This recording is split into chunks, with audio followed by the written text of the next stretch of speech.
Hello and welcome. My name is Registus, and today, if I can tweak my camera position so that the background is gone. Where's the... Oh, over done it. Hang on. I was looking at the feed on the thing. Is that better? What about if I do that? I'm trying to... I have a new stand. Hang on.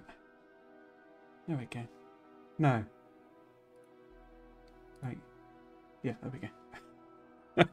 That's a good start, wasn't it? So just for reference, so that people know, watching on VOD in particular, the most recent Friday Facts was 44 Gleebar Pentapod enemies, where we got to see the new enemies on Gleebar. Somebody raised a very, very good point. I haven't had a chance to respond to it, but someone raised a very, very good point on my Friday Facts video, which was, do these things, whatever they're called, wrigglers, evolve or change into strafers, and do strafers change into stompers? Is that how that... Because that's the implied life cycle. That's kind of how the implication is that it works. But what triggers that, and how does it work? You know, how does that happen, as it were? And if not, where do they come from? Do they just spawn out of the egg sacs? That would seem a bit weird, because this guy in particular, and the red one, is a heck of a lot bigger than the egg sac, so that's going to look very weird. Obviously, in vanilla, you know, for biters and spitters, they just literally appear on the map. You know, or on the game surface, as it were. They just, you know, they don't hatch out of the spawners or something. They just literally ping into existence. So I won't be surprised if they do something similar. But I say the implied life cycle is that these guys change into these guys, change into these guys. So it'd be good to see that actually happening. But yeah, I suspect not. But yeah, so that was a very good question someone raised on the video. Videos getting quite a lot of comments and stuff. It's interesting that I suppose it makes a lot of sense really, but the combat. To that one. You know, the sort of enemies post has raised a lot more. There's been a lot more interest in the enemies post than there was in the. I've just forgotten to do something, haven't I? Hang on. Yeah, than the one about the turret, basically. So the weapons to fight them with are less interesting, it seems, than the things to fight. Which I say does kind of make sense in a way, but it's just sort of interesting. Maybe they should have done them the other way around, you see, and sort of teased the, you know, a new turret to deal with them, rather than... Oh, hello, Sana. How you doing? Greetings to you as well. Hope you're doing well. Having a good Sunday. But yeah, so maybe they should have done the posts the other way around, and people would have got a bit more excited about the turrets. Maybe I can't remember. I know we were working on some blueprints. I can't remember which ones I've done and haven't done. So I've got a kind of entranceway there, and I've got a straight bit, and I've got a corner, and that's it. So we were clearly still working on a T-junction, which I've not signalled at all, have I? Okay. Now, am I doing left-hand drive? Because I was blathering on about not basically being capable of doing... I am, aren't I? Yeah, I remember now. I just put them in by default and then went with it rather than, you know, thinking about it and doing it. I'm fine. How are you? Yeah, I'm doing well. I gonna have a bit more of a chill day today. It was been a bit intense with doing the combat video, and then I went way overboard with that, which, you know, was fun to do, as it were. But as I kind of went way overboard with it in terms of time and all the editing and that sort of stuff. But I say it's almost an exercise in learning how to use the program, you know. So I don't regret it at all. But it meant I was doing really long days of working and then doing that video. So I was getting a bit tired, and then I was kind of banking on what I was saying last week about, I was thinking that maybe summer would be a bit quieter, and then they'd come back really, you know, with a big bang, sort of in September, and we'd get, you know, absolute banger of a Friday Facts after absolute banger. And instead we got a a really big one on Friday. And so I was like, oh no. But also, yay! So yeah, so today I've been trying to chill out a bit. Had a nice long walk this morning and spoke to my dad and all sorts of non-internet, non-stuff. Although I did end up replying to a load of comments. So yeah, so I guess the question here is, am I really going to do a sort of a tight, junction? I mean, it's based literally on the curve I've done, haven't I? The 90-degree curve. So if I started fiddling about with the things, I'd probably have to fiddle about with that one as well. So it makes sense to stick with this. I just, sort of thinking about doing something different, really. But if we say we're building 111 trains, they should also be better. Not going to be perfect in terms of fitting in. In terms of moving through the station. But I'll probably just chain signal it in my usual way, I think. Right, so let's have a think. If you're coming along here, and then you want to go across there and get the right signals, then that would be that way. And I guess we would want one there, so you can go through there. And then do we want to chain something back all the way? I think we might do. So that would be going that way. And that way. So it can go to those two destinations. And then if you're going this way, say, put one there. So you might want to go up that way. Across there, if you can allow that signal. And so your counter one would be there. And then, oops, the other direction it might be entering be that way. And so, it would want one there. And then we'd want one ideally there, but maybe not too fussed about that one. If we have to get rid of it. So you'll be going through like that. Like that. That's going across there. We could put one in there. Make it a bit more even. Cool. But it's just my usual mutually exclusive thing. And with having the proper signals out there, it should also prevent, because in order to cross out, they would need to be all the way past here. So I think that will work. Okay, so let's get this one powered as well. I seem to remember I had discovered that a single one won't connect. So maybe if we just do something a bit like that. Yeah, that'll do. When watching videos, I realised that perhaps the pathfinding for legged enemies being implemented means the Spider-Cron can now find their way wherever. Yeah, somebody mentioned that. That's a really good point, actually, because it's like I hadn't really, tweaked on that, but I think the implication, oops, as you say, is that basically Spider-Trons now have proper pathfinding, which is going to be awesome if that's really the case. Why is that poking out the edge like that? Oh, that's better. That's weird. Yeah, I mean, I'm sort of hoping, that was, I say, it'd be cool if they can.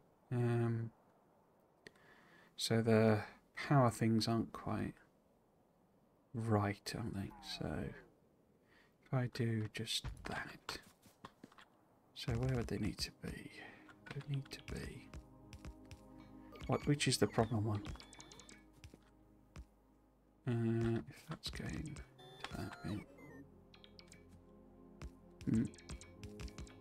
I think it's because I've essentially put that in a different place.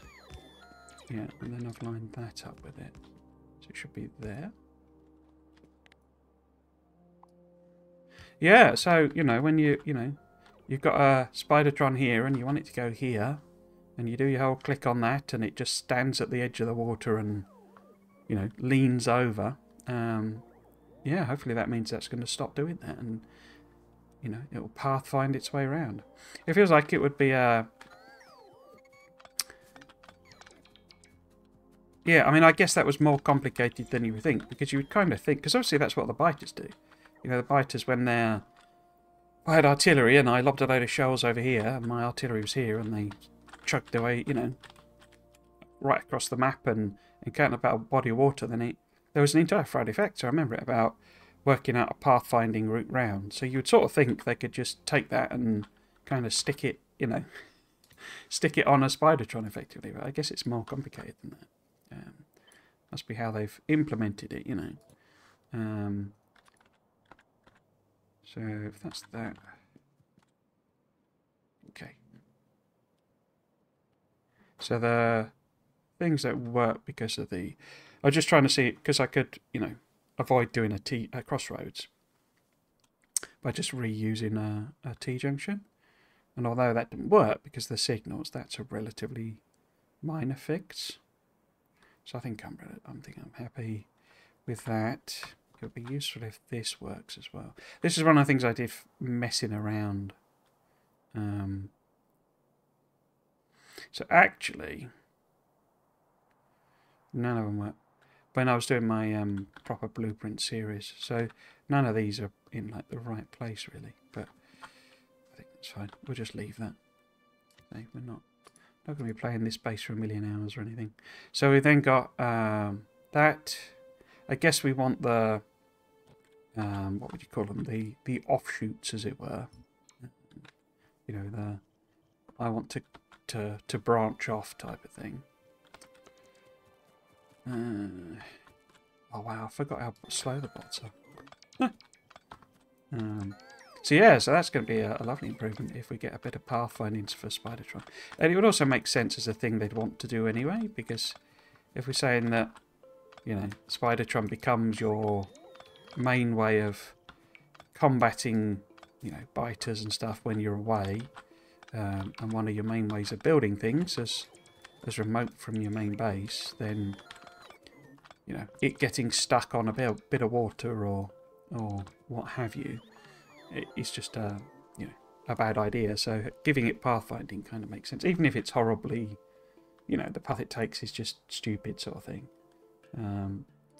It's way better than it just standing, leaning against a lake like I've managed to get a few of mine to do. Right, so if we were saying, do we want it to be a branch off from that? Or do we want it to sort of be an adapted version of that? I'm not going to bother with like diagonal tracks and stuff. I'll do them if I have to. Because I think it needs to be sort of between the two effectively. So it needs to come out of the middle, but we could use that curve. Okay, so if we plop that down there, and then we pop one of them in, then we can kind of clear. Actually, that was a wrong one, wasn't it? I shouldn't have done that one. So I forget how slow the blooming bots are. Put that there. Just that one I should have grabbed. There, and then we can take sort of that bit. What's roughly in the middle? I wonder if I can work out what the middle is. So, in theory, let's do it this way.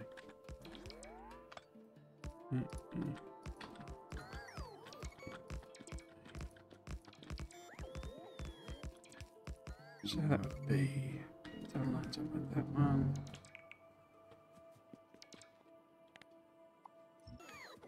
See, we're looking annoyed every so often. It's because the idiots who drive their bikes around the estate at inappropriate speeds are having a bit of a session today.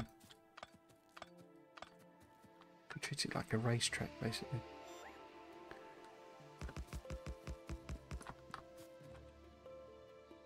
And then if I grab that, so I kind of want it lined up there, ideally. a bit far down though, isn't it? So we do it, say, there. Oops. Something in the way. Or do I line it up like that? I think if I line it up like that. Oh, hello, Baker Magician. How you doing? Hope you're well. Those red stumpy boys are absolutely enormous. Like 2 times as large as the green variant. They're probably at least a chunk big. Yeah, they're absolutely huge. It's there's on the, I was showing it yesterday actually, the news announcement. It's actually, I think it's actually also on the Twitter post they did, maybe something like that. But basically, yeah, they are absolutely huge. They're, as you say, twice as big as a green one by the looks of things, at least, if not more. I think they're actually twice as big as a gold one, but and a gold one's sort of, you know, 20% bigger type of thing. But yeah, on the news post on Steam has got a side by side basically of one of the gold strafers and the red stomper, and it's just like, you know, it's like you compared to a rocket silo type of thing. So scaling that is, you know, just enormous. Hi, yes, those look tremendous. I was elated that the Pentabobs require mixed defences and more thoughtful combat. Yeah, it was. It's going to be interesting dealing with them. I'm both glad that, you know, they're doing something that's like properly different. You know, really kind of happy about that. Wait, that's coming in that direction, isn't it? So, but also, I don't know, I'm a little worried that it feels like the sort of thing, because they can step over walls in particular. That was the thing, I was a bit like, ooh, that could get a little tricky, because, you know, if you're away on, I don't know, Aquilo or something, and, you know, you get a red stomper comes in and it steps over your walls, it can crush a turret, you know, with no problem, and just ignore them and just go straight for your fruit, then, you know, how do you combat that? Because it feels like nukes are basically the only weapon we've got that's going to be like properly effective against them, which, fine, you know, that's interesting when you're there. If you're not there, then that could be really quite painful to deal with, because you've literally got, you know, I suppose it's the question of whether is Spidertron unlocked on Gleba, basically. Is that where that's unlocked or not, or is there? Because my feeling is it's an Aquilo tech. So we probably need another here, really, don't we? Because it, you know, it feels like it should be properly late game. Because if it's on Gleba, then that could be really early when you get that. But if that's like your main way of combating it, because nukes are impractical, you know. Plus, you've not got any uranium on Gleba. So, and they actually said on Discord, you can't send nukes on platforms. You can't launch them in rockets. So you'd have to send a load of uranium over there, make your nukes, and, you know, it sounds like a really painful thing to do. And they're impractical because, you know, you can just about get a quality turret that will survive, as it were. But imagine nuking half your own base, you know. And we don't actually know that that'll kill them, you know. So yeah, so I was both excited by it and a little worried, because I don't want to have to. I don't want to have to, you know. Because the other thing is the cleanup. It's like, if these guys can get in your base, they get to your fruits, and, you know, they destroy all the initial turrets, and then bots replace them, and, you know, it's a war of attrition against the guy, and because they were using explosive rockets on the thing, and they obviously caused a lot of collateral damage as well. And it's like, okay, so my entire production changed, and this is why it's a good, like, design edition in a way, because of the challenge it's giving you. But, you know, your entire design, your entire production chain collapses, basically, because of one of these guys getting in. Okay, fine. Well, in that case... just need to do this bit. Or I don't need to do that bit, actually. Your entire production chain collapses. Your science dries up. Okay, those are all a pain.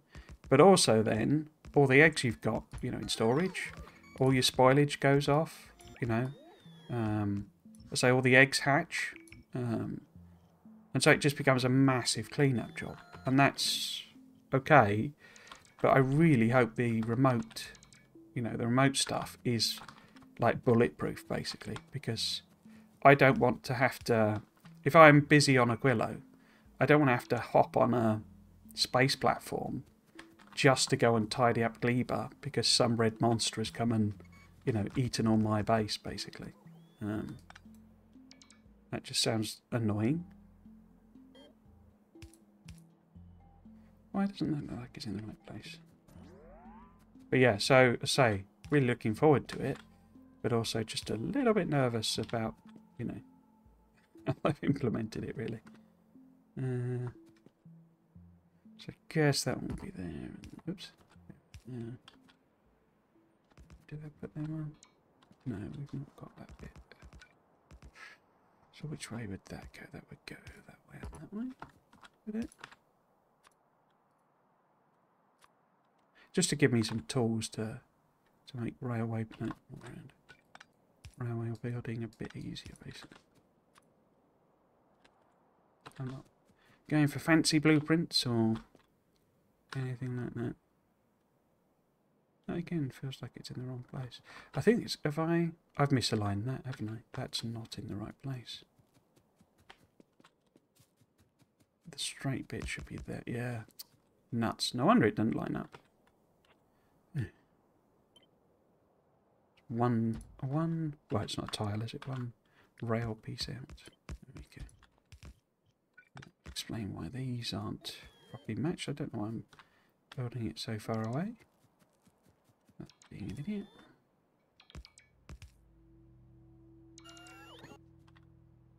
That's there. That would explain why that was one down. Oops. So yeah, say something I'm really excited about, and that's good. You know, it's good that there's things that I don't know how these problems are going to solve. Because I say the spoilage, I know, you know, people got genuine concerns about it and stuff, but fundamentally, you can just solve it with volume. You know, you can just, right, well, 10%, you know, 90% of my stuff's going to spoil. I'll make 9 times as much, you know. Oh, sorry, I've been chatting away and I haven't seen anything there, but I've been not concentrating properly. Mixed defences. We do have quality ammo. A single target missile does 200 damage. So you up to 3 and 320 damage per rocket. Yep. I think a red stompy boy is going to take a lot of rockets to kill it. Gun and laser fire can't hit strafers, but that doesn't make them useless. One of the things with that is that gun and laser fire at base quality, because I'm pretty sure all the turrets gain range with quality. So perhaps a level 5 quality laser can actually hit a strafer. I think they all gain range anyway. I know obviously the missile turret does. But yeah, it gives you sort of another reason to use quality, doesn't it, if that's the case as well, which is good. Can't hit strafers. With 2 new turrets from Falgor and Gleba, I bet there is at least one more on either Aquila or Volcanus. A huge cannon would be nice. Yeah. As for my combat here, I think it's a railgun. And whether that then makes it a fairly long range target or just massive damage sort of thing. You know, it was very interesting you used the phrase, you know, high alpha damage, basically. Because that would be something a railgun would be perfect for. As in, it takes ages to charge it up, but once it's charged, bam, it hits it with a massive impact, you know. A massive, strike, basically. But then takes a long time to charge up again, or something like that. Yeah.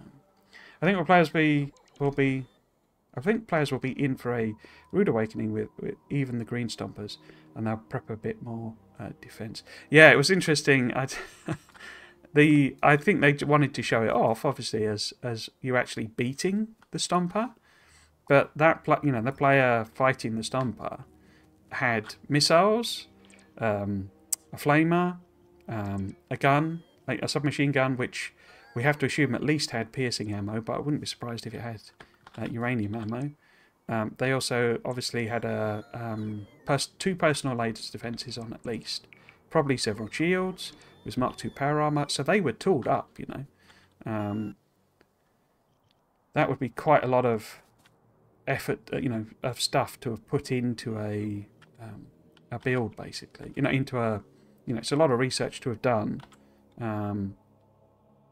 Considering you could easily turn up at the planet and you don't know that what's there.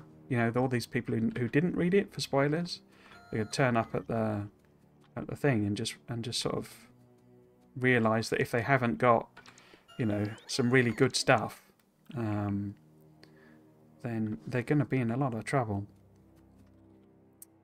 So, what I want to do, I think, because they're not actually a full thing apart, are they? So what I want to do is kind of distance these in case I need to stick a couple more in. It should be okay. I don't actually know how I'm stacking the trains yet, but we'll go with that. And then we can just default into,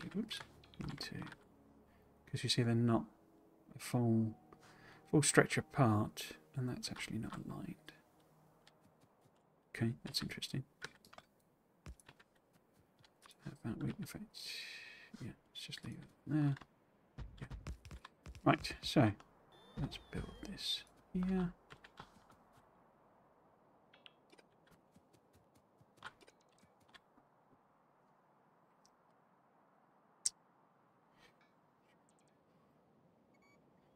It should help get them in the mindset of right, Glebe requires more serious defense systems.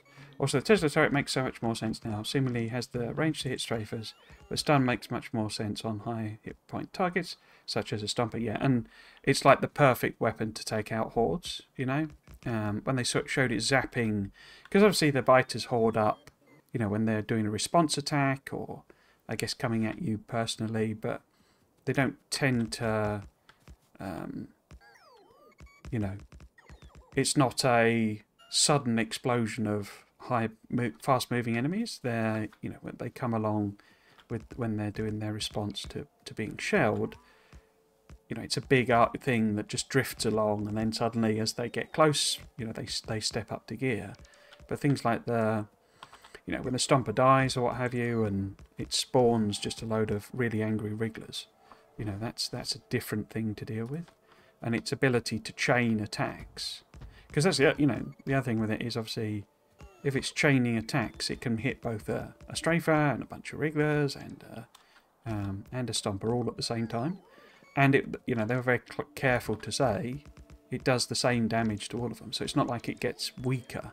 It's not 100 damage divided by 10 if you hit 10 enemies. It's 100 get hit by, 10 get hit, all 10 get hit by 100.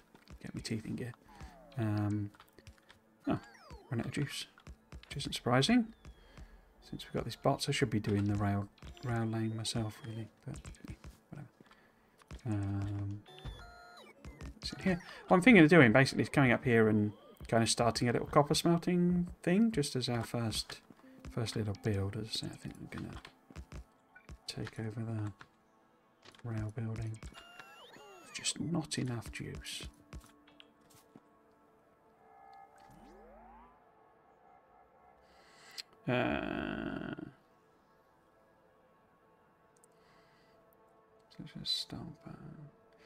It would be funny to entirely unexpectedly attacked by a red stump. Oh well, time to load the last save. Yeah, it would just wipe you out, wouldn't it? I think you have to do. I think that's quite evolved, because obviously at the moment what have we got? We've got small, medium, big, and behemoth, isn't it? Small, medium, large, behemoth. Feels like there's one in between.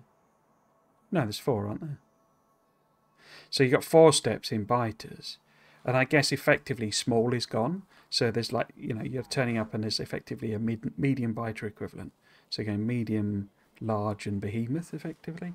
So yeah, that'd be quite a surprise to just turn up and, you know, they're that level above you. And yeah, when you see your first stomp, you know, if you've got no idea of what they are, and you see your first red one late on in the game, and you're like, oh my god. How the heck am I dealing with that? Turret increase. Oh, I was worried that the devs would just give us new flavours of minus biters. I'm glad it's more interesting. I like that they're sort of retconning in like lore-y things. You know, like the Spidertron is clearly the inspired by the Strafer. Is like they're sort of retconning that into the game effectively. And I'm sure that's, you know, because the team's bigger. Because no, it's all the type of stuff. It just doesn't matter. It doesn't. Who cares in a sense where, you know, the idea for the Spidertron came from. It's just something to play with in a game. You know, it doesn't matter. But I do quite like that suddenly there's a reason for the engineer, or a basis for the engineer's design of a Spidertron, because it's a very random thing, you know, for him to have come up with. You know, why suddenly go, right, I'm going to stick some, you know, legs together and develop a missile turret. But the idea of it being inspired by the Strafer is kind of cute.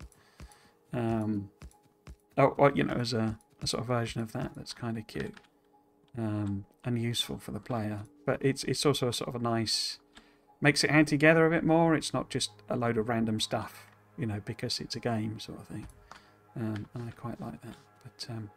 But yeah, it was very interesting to see.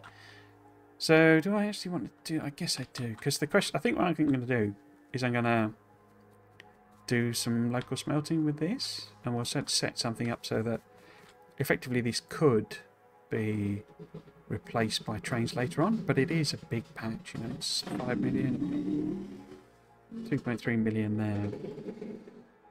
It's in the territory of any more than this. Might need more for capacity, you know, to get more throughput, but I think we're kind of there with that. So what we do then is we'll have a proper spur off. Like so. We can have it so that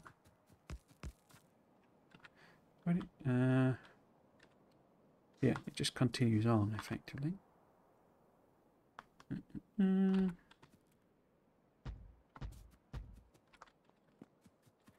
Past where we would do the actual things.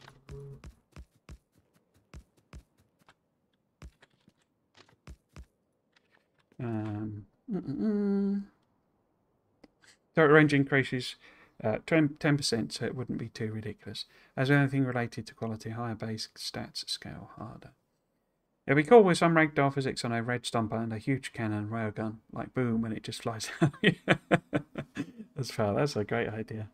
I was a bit. I would say the only bit I was I mean, I didn't like the fact that the stomp animation was like almost impossible to see. I thought that could have done with some work, which I'm sure they'll be working on. But you know, that you couldn't really tell when it was stomping. But I think a big part of that was the lack of audio. But also the death of them was a bit rubbish. It was a bit sort of like just it disappears into nothing type of death, you know. So yeah, I think actually some proper ragdoll physics, as you say, in it. Its legs go, you know, splaying around would be very good at least. But that's most definitely not happening here. Now that's some force. Elephants are up to 7 tons, and these things are way bigger. Oh yeah, I mean they're physically impossible. When I saw the Strafer, I was like, wow, and then the Stomper came, and I was holy flip. There we go. I looked up elephant size comparisons. The now extinct mammoths are like 4 stories tall. They were enormous mammoths. Yeah, they were absolutely gigantic. It's like, yeah, well, when you look at the actual size of things like the dinosaurs and stuff, it's it's almost unbelievable how big they got. But a lot of it was that whole thing of, it's like, because birds are basically dinosaurs. And birds have like hollow bones, so it's a really clever structure they have, where it's like, they basically weigh nothing, but they can be quite big.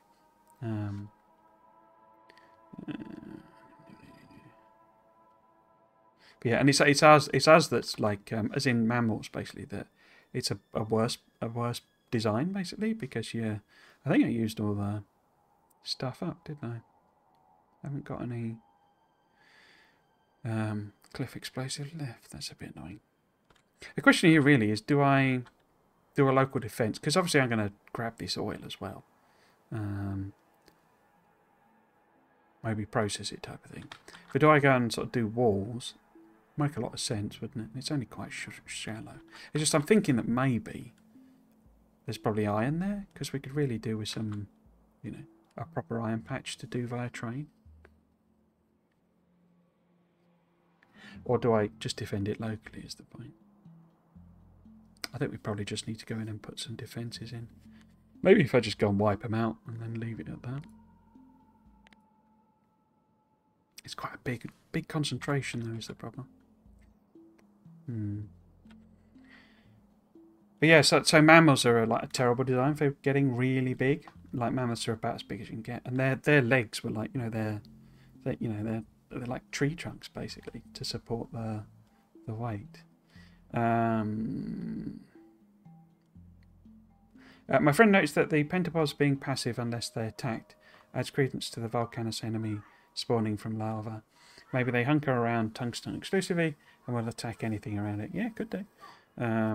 I did wonder about that passive thing, because, as described, you'd expect them not to attack, but it seemed like the engineer just got close and they attacked straight away.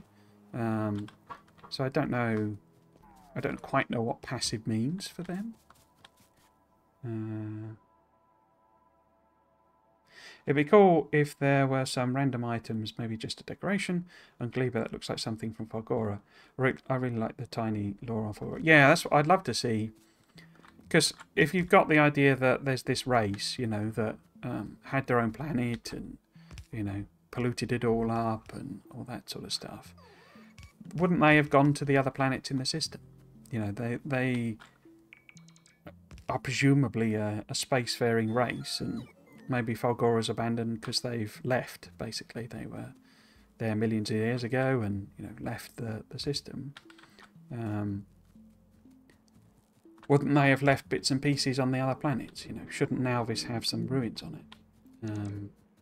It could be an atmosphere thing. It could be that Falgora has some toxic thing in its atmosphere. Or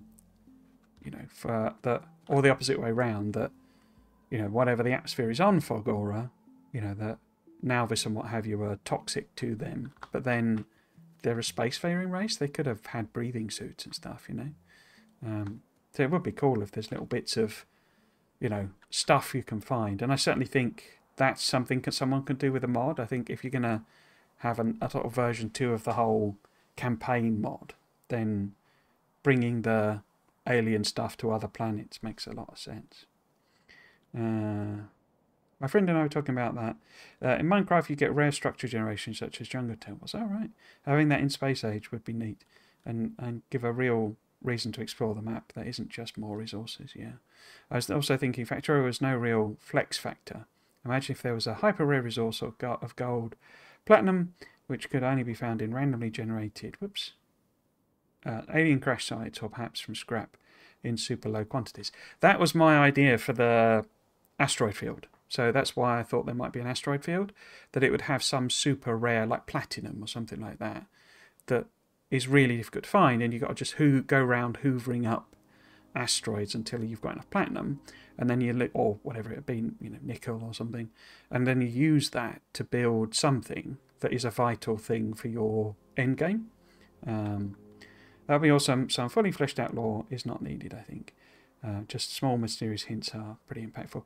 I think Erendor has basically said that there is lore, that it is there in the game, but that it's kind of hidden in a sense, and you can pick it up if you want to, sort of thing. But you know, there's not a story or anything. I don't think they're adding that. Although that was one of my on my wish list. That was like a proper story for the game, you know. But because I thought maybe we'd get actual quests, you know, or because one of the things I thought was that effectively you could have random space platforms. In particular, Fulgora is a really good candidate for this. That if the aliens were spacefaring, you know, that they've left space platforms and they could have lore on them basically, and you could, as you say, open chests and it gives you a lore dump basically. But again, I think mod territory rather than I don't know why I cleared them out. Am I going to build it on this side or that side? It makes sense to build it on this side, wouldn't it?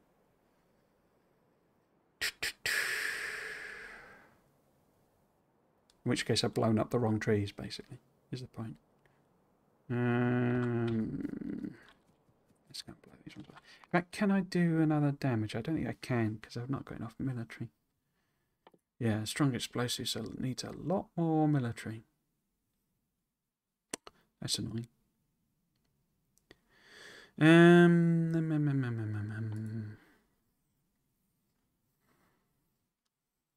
Yeah, I bet we do a mining prod. Oh, actually, let's do inserter first. Can I do a third one of that? I can. Don't imagine I could do the next. Yeah, you get to purpley gold then, don't you? Okay. So yeah, we need more cliff explosives. Should I set up the actual mining first? Trouble is, I need to kind of get rid of them. How about we do the stations? So this would go in here. This would be my drop off if that ever became a need. And then we can put that in there. Might actually be able to get 2 loading stations out of this, because that's not too much. And so we need the smelting up here, so that we can just sort of load it in basically. But we need cliff explosives. I'm so looking forward to the Nalvis overhaul.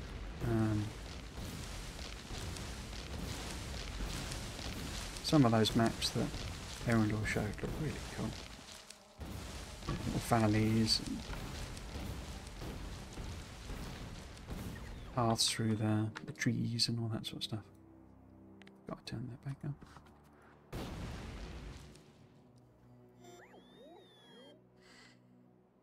People love theorising about Minecraft and it's got bare bones lore. That's one of the best ways of doing it, actually. If you don't really want to do lore, is just leave little bits and pieces of random things in. And then, you know, people like me make 3-hour videos coming up with theories that are just, you know, just bear no resemblance to anything that would make any sense. But that'd be quite fun, I think, doing some videos on what's the Factorio lore, and I've already got some in mind on that front, but see, it doesn't matter, which is why it's so fun to do. So I guess what this area would be de-treed. Need to lose some trees. I keep forgetting it's not single hit kill on this yet. Oh look, I think that's a new spawning, isn't it? They weren't there before. So, we'll see if how much of this we can lay in.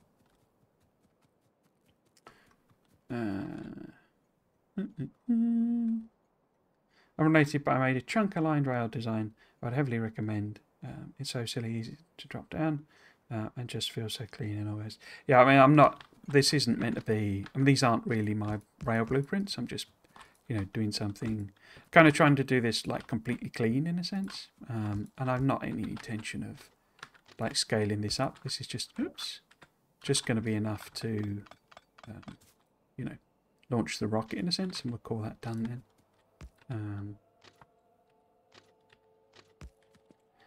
But yeah, it's one of the things I'll probably pick up when, yeah, when Space Age comes, do some more rail blueprints and stuff like that.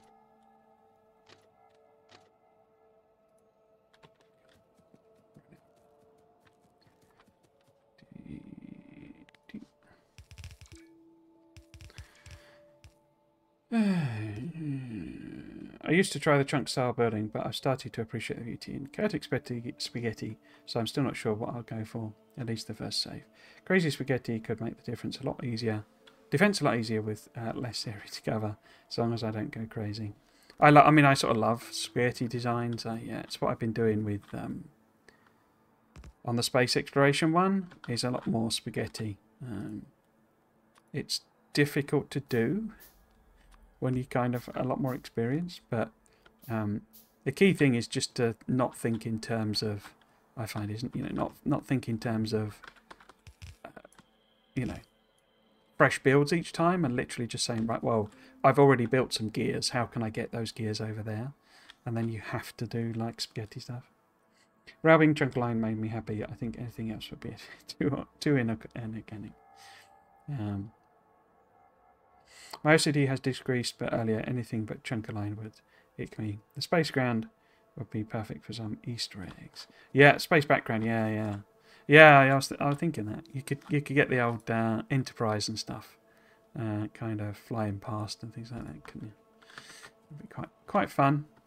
And then there obviously, you know, sometimes feels like the community kind of takes the game more seriously than the devs, I think. Because they have sort of said, you know, well, I mean, it's like you've got achievements at the moment that are basically, you know, just silly little Easter eggs like the Douglas Adams one, and yeah, the Hitchhiker's references and stuff. And obviously they put that picture of Spacebug in, you know, from Red Dwarf. Right, so what first? We need some stuff. Am I still going to bother with cannon? I actually got a bit of a new appreciation, if I'm honest, for some of the combat stuff from doing the video, because I think they might have done the overhaul after I decided I was never going to bother with a lot of the combat bits and pieces again. So like bots and that, because they seemed a lot more effective than I remembered. And they did do a whole overhaul of it and try and make it work, you know. But so it always felt a lot of it just like, here's an idea that we didn't really know where to go with, you know. Okay. Avoid crashing into my own turrets. But yeah, so my fear with combat with you know, pentapods is the whole thing of, well, then just step over your walls and effectively ignore them. And a red tanky stomper is just going to have no problem. You'd have to put down so many turrets to stop it, you know, before it got to your fruit, that it's like, you know, what you're doing. And then you got the problem of expanding. You know, if you've absolutely saturated an area with turrets around your, you know, agriculture, and you'd say, right, I need to double that, and I just want to extend it, you've then got to pick all of that up again so that you can do that. Why are they not delivering anything? Oh, because I haven't got any blooming requests on. Okay, so what do we need then? We need... And I've got bits and pieces I need to throw away.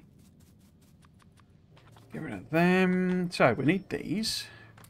Awesome. And... what else? So I got myself some cliff explosive. Need regular grenades and stuff, I guess, don't they? Which were in that chest, but let's get our proper... Where are we making grenades? At the top here, isn't it? Let's get some of them. Clear the trees out. Am I putting proper walls in? This is the question. And why have I not switched? Why have I... Oh, I have. Oh, I have got power armor. Okay. I didn't remember building that. Cool.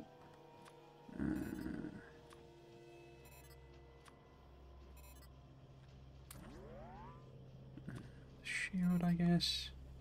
How many more did it... Oh, I forgot the battery, didn't I? that on. Have I done like level 2 batteries and stuff then? I have. Look. Crikey. Done a lot more work on that than I thought. So, got 100 of them. So kind of set up to actually build the thing, aren't we? It's just clearing these biters out. I guess let's put some proper walls on them. What would I need? I guess I need some more ammo to fill everything up. And we need a load of boxes, which might as well use the wooden ones. And then we would need a load of inserters. I think I've walked past there, have I? No. Load of inserters. Inserters there. And we would need, I guess, some lights so I can light it up.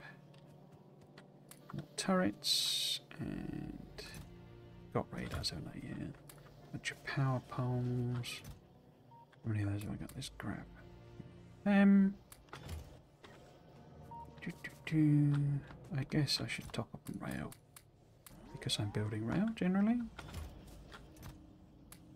Boop de boop de boop.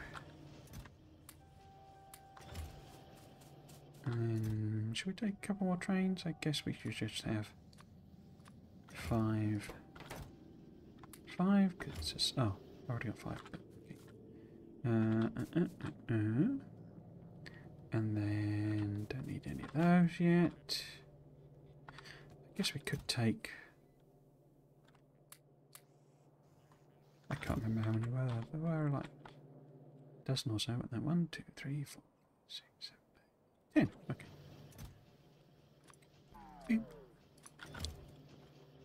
And chemical stuff. Let's come back for the chemical stuff if and when we get to that. I've got wires, I've got wires. I could also build some solar out there, I guess. Because I need to build some proper solar fields. Sort of filling myself up, aren't I? Filling myself up. Do I want to do modular things? Yes, but maybe we put some efficiency modules in the miners. We are very nearly full. Random wooden piles, so we can get rid of that. We didn't get any fast inserters. Got to get them like that. Let's just top that off. So what we're trying to do, we're trying to build a wall. So a wall is the most important, but I have filled us up. So let's stick it in the tank and then grab some wool. Rails going straight through the manufacturing building looks so cool in videos, but it seems hard to accomplish in a good way. Yeah, I've not managed to get to that ability with spaghetti.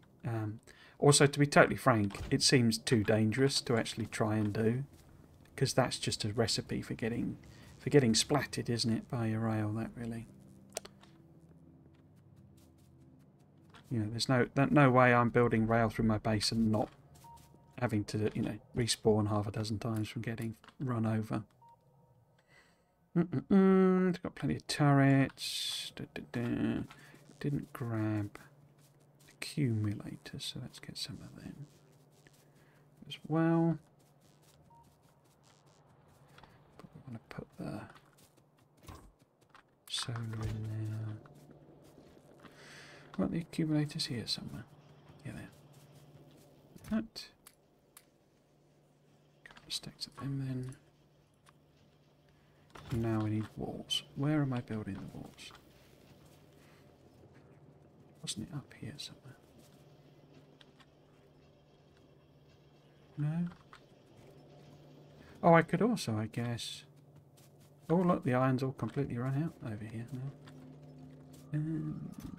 So we ended up with one of those. What are we missing? Gear wheels. Huh. Oh, there's irony. Something as simple as gear wheels. I've got nowhere to build them.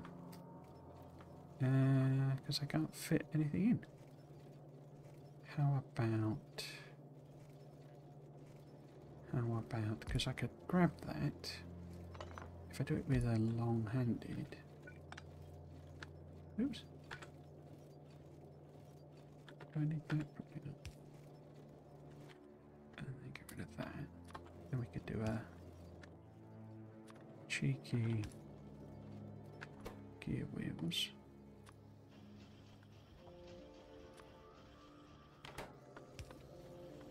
Like so.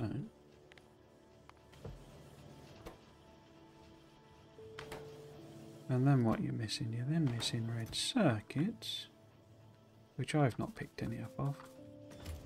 So that'll let you make another one.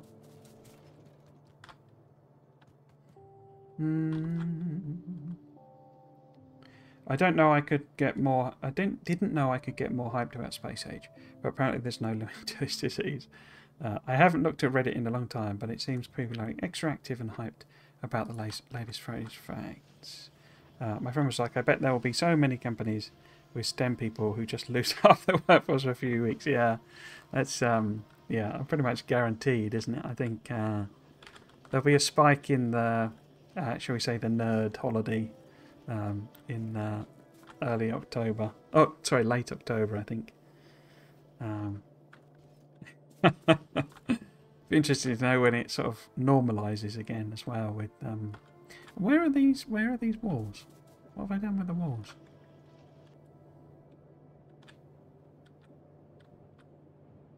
Where ambi walls? Where the walls be there? Yeah, it's sort of a yeah. Yeah. And I suppose with the, shall we say, the high prevalence of neurodivergence really in the community as well. I think any of the, you know, the jobs that those people or us type of people get attracted to are going to have a bit of a lull in productivity. So, you know, all of your designers and your, you know, those types of people, as it were. That's probably terrible stereotyping, isn't it? But it feels like it's sufficiently true that that's not going to be a problem. Right, so I think we're stocked up now. Basically, the idea is we're going to go over. Assuming this does have, I could get some more. Oh no, I can't get some more flame valve because I never restocked that, did I? Excuse me.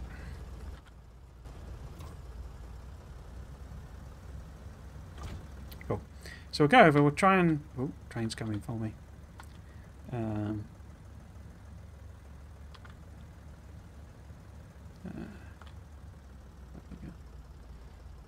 As a programmer, I definitely agree. I ended up in accounting, not quite STEM, but rather adjacent. Well, I think maths is like pure, a bit more pure than.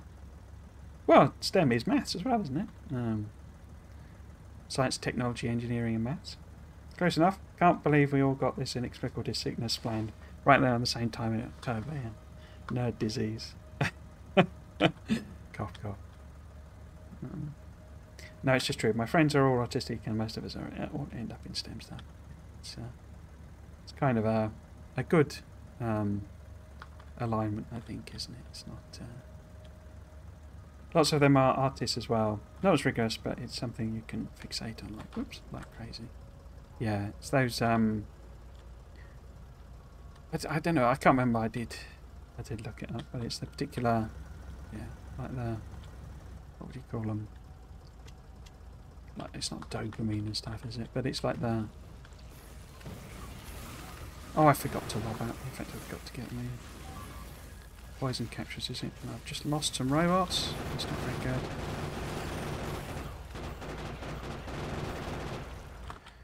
Have I got... Yes, I got poison captures. Oh, and they're on the top bar already. I'm just being an idiot. So how many bots did I lose there? At least one. That's annoying. Right, yes. So we need to get some... poison down. Just protective for a bit. Just lob in a bit of protective thing. And then, no. One thing I hadn't really realised, and I didn't, because, you know, is the cannon is actually like a part. It's effectively like a railgun.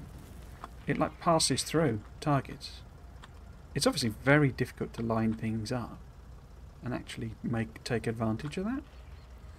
But if you can do, you know, like so there, firing right across the thing, you hit everything in the way, so it doesn't actually stop. I didn't really realise it did that until I did the combat video. I mean, I think I knew it from when I first tried cannons, but it's like there, you know, the tank almost got wiped out by just that small thing, because it's just not very efficient. And yeah, the poison captures are great, but they're, you know, stuff can survive long enough to kill you, basically. So let's see if we can't lob a few in.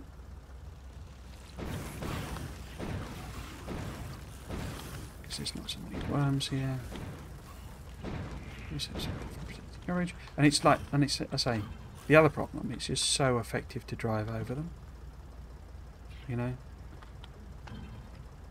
I've not had to use a single cannon shell, and you know, it's just a much more efficient thing to drive over stuff.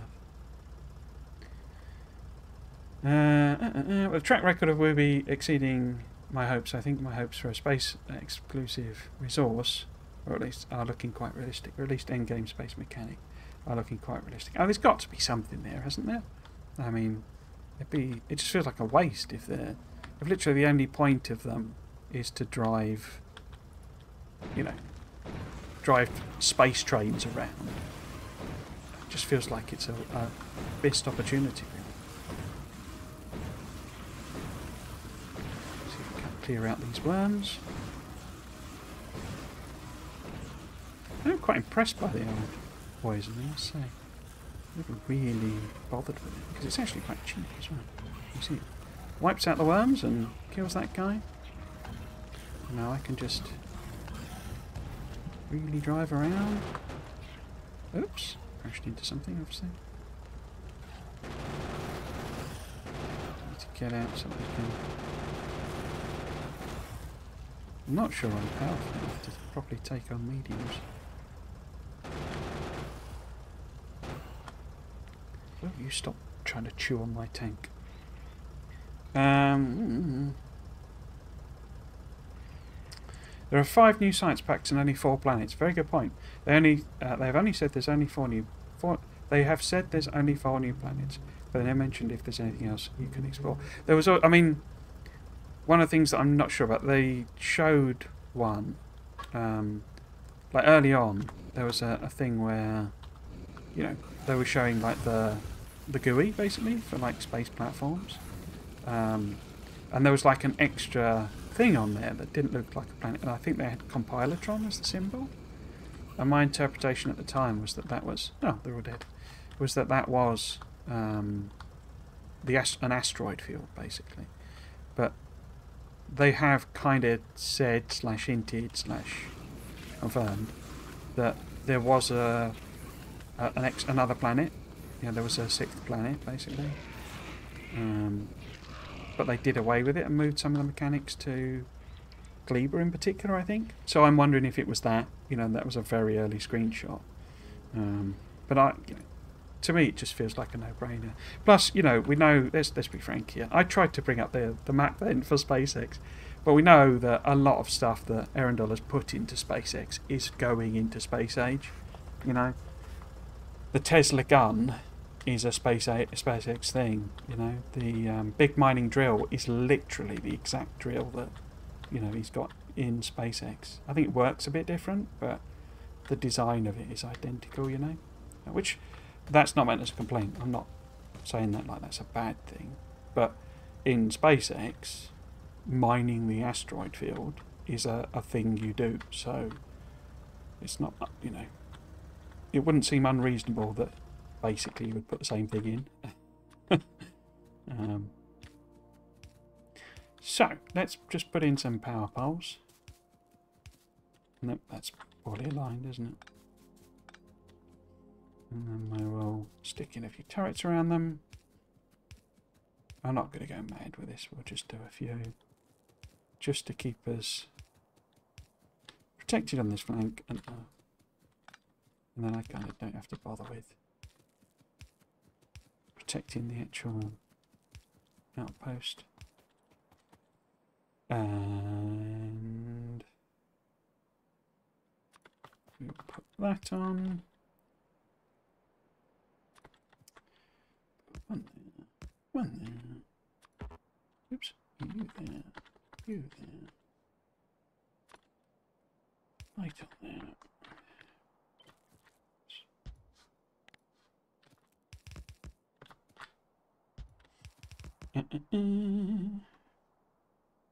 Really, it was a long ago, but I thought it was sure it was just 4. I hope you're right. There was a screenshot showing late game lab setup. Tristan showed there was clearly something in the 12th science slot, which made for 2 clean rows of science. I never noticed that. I just noticed. Don't know about this Trismegistic guy. It seems like he's stealing my thunder. I never noticed that. I just noticed the layout of the icons was changed. Having the planets so varied, colourful and flavourful, cool, loose space as just kind of boring. Yeah, it's just like an empty space at the moment.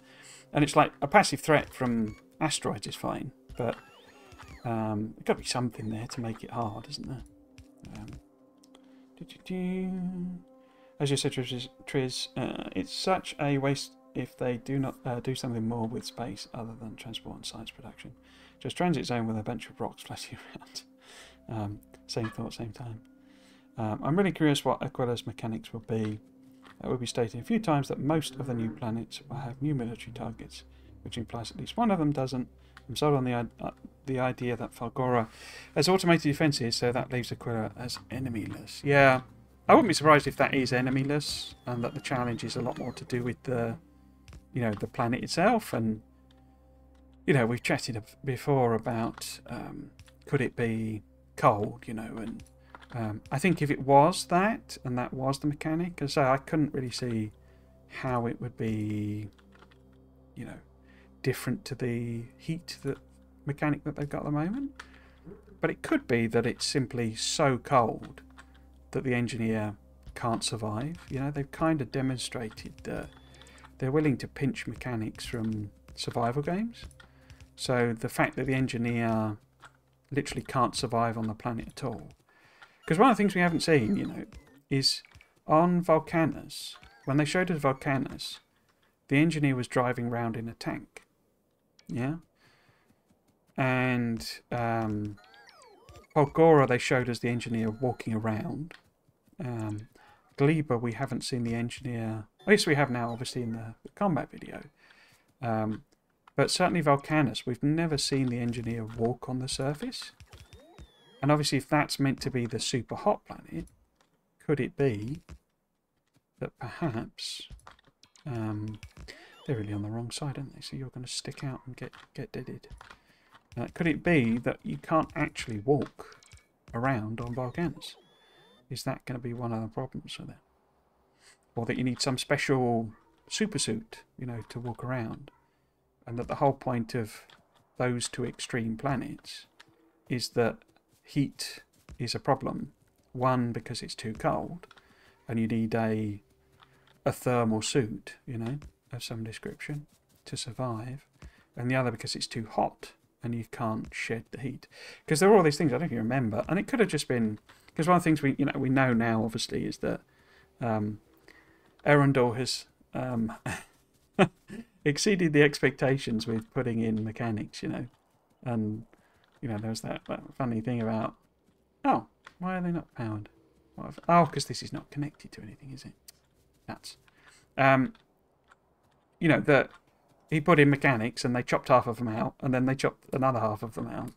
So there's always the possibility that, because basically what I was going to say is that, we saw those, like the pressure and, like, what was it, the bot, something or other, bot charging thing or something like that. And we've not had any indication that there are mechanics related to that. So, are there hazards, that mean you need other suits to protect yourself?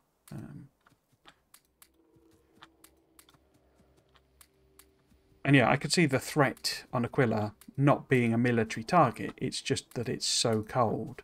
You've got to heat everything up in order to get it to work. And maybe there's no actual native fuel. Because someone was it you saying asking about the soft lock? Because another possibility for the soft lock is that you need some burnable fuel. You know, when you arrive and you've not got a burnable fuel, so basically you just die. You know, you can't keep yourself warm without bringing coal there, or you know, wood or something like that. But as I say, they kind of confirmed, I think, that you can't grow Nalvis trees. Because one I thought things I had on that before they'd said that is that you could maybe grow a forest on Aquila. And, you know, that then becomes what you burn, basically. Yeah. But yeah, I think they've all but confirmed it's not going to be possible to do something like that. But it would be quite fun, I think, or quite ironic in a sense, of if you play normally and you destroy all your trees, because they're trees and, you know, they are the enemy.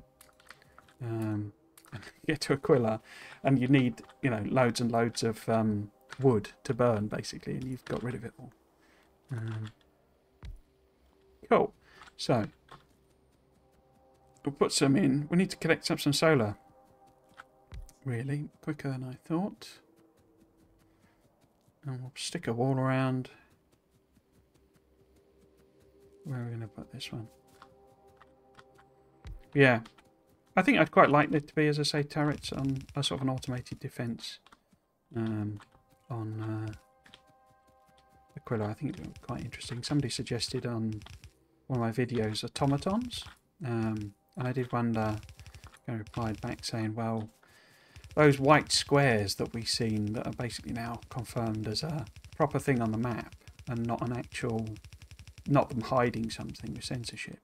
It could be that those are hatches, and like you know, the automatons pop out, and they're kind of guarding the richest scrap deposits because they're, you know, they've been left on some automated mode, and you know, they're just stuck in defense mode basically. This is why I enjoy doing the speculation, you see, because it just lets me come up with a load of random nonsense that, you know, there's no evidence for. I just enjoyed coming up with stupid ideas, really.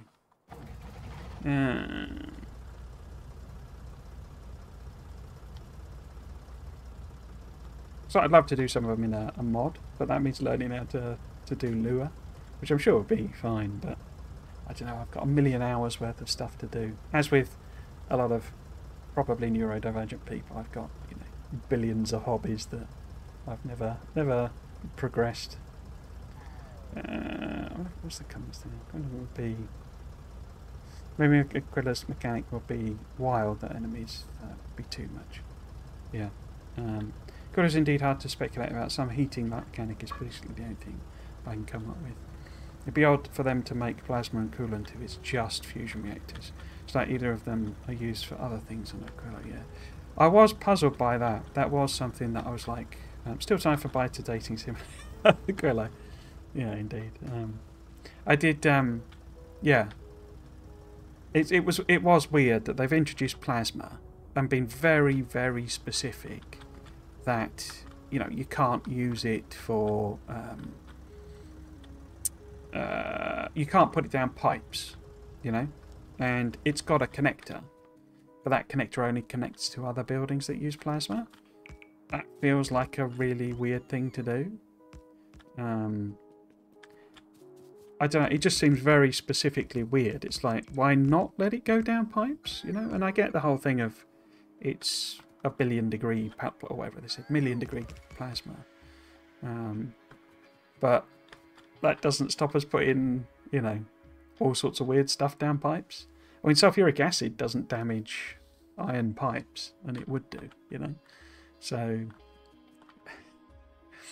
yeah, it feels like a bit of a wasted opportunity that we won't have, I don't know, magnetic pipes or something to move plasma around, and then a plasma turret would be pretty awesome, I think. Or a plasma gun or something like that. And suitably sci-fi. So, how about we stick in a bit of solar field here?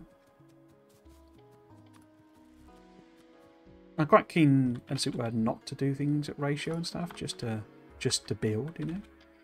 I don't know why I'm keen to do that. What sort of gap do we want to leave? Where are the solar panels? They're in the tank, aren't they? Pipes can't hold plasma, just make stronger pipes, duh. Yeah. Well, we're getting tungsten carbide steel, or tungsten steel, or whatever it's called. Surely you could make pipes out of them, couldn't you? And I'm sure that'd survive million-degree plasma. I mean, that's, you know, that's just physics, isn't it? Right. So if we build a load of panels here, I've only got 100 or something. In fact, how many is that? If I do that, we've got 19.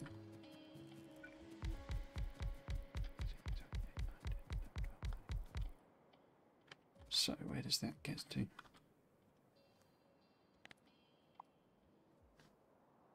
35? Is that? Oh no, that's only what I can see. No, 35. Okay, so another 15. Take a look at the inventory.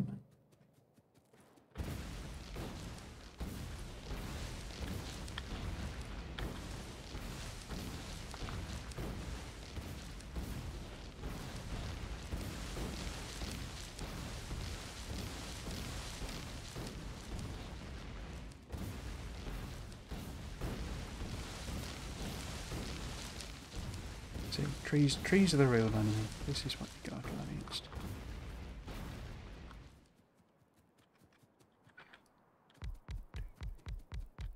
Maybe if I choose to do 40 then? What have I got left? I've got 10. So that's 40. Okay.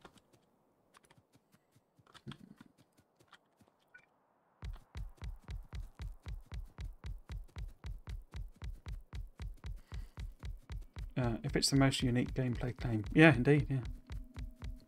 Sure does. People are memeing on quality power poles, but I think they need a Q2, a quality 2 medium power pole, which is the other side of an assembler or solar panel, thusly powering inserters on the other side. That's it, really? Which the other side of an assembler. Crikey. I don't know, I sort of... Yeah, I don't know about, because I don't know to what extent I'll do, because I can see the problem with that is the use case I would want for that, or that, you know, pops into my head for that is space platforms, and of course space platforms have internal power transfer, so I guess you could have some cool builds basically that involve, you know, do I want to just do the gap version?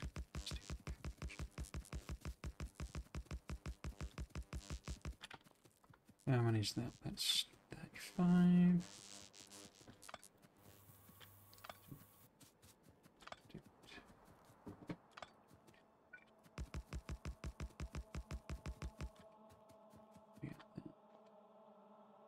I think, well, actually, let's just put them in as a same size thing. Yeah. So how many is that? That is 3 too many for it to be a round number, so that would be 50. Okay. So we do 1, 2, 3.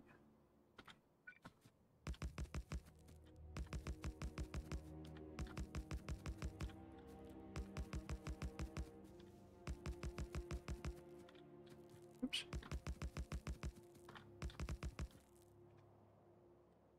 Okay.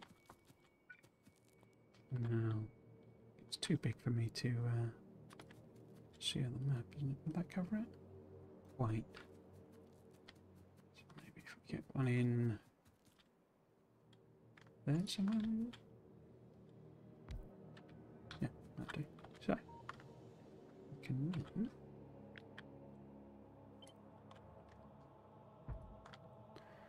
that in like that. Yeah, so I don't really know about it. I mean, I'm keen to do it, you know, use it and stuff, but how far I go beyond kind of, you know, the obvious of personal equipment and, you know, try and get a legendary spidertron, that sort of thing. I don't know really. Certainly legendary machines and legendary beacons seem like they'd be hugely useful in low numbers, which just leaps out as a perfect thing to use quality for. But say how far I'll go beyond that, I don't know really. We'll just have to see. It's certainly one of the things I do love about it, I think, is the kind of notion that it creates more reasons to play. So it stops a mega base being just about a big science number. You know, a mega base that can produce quality stuff, you know. Seems like an interesting and different challenge to have, you know.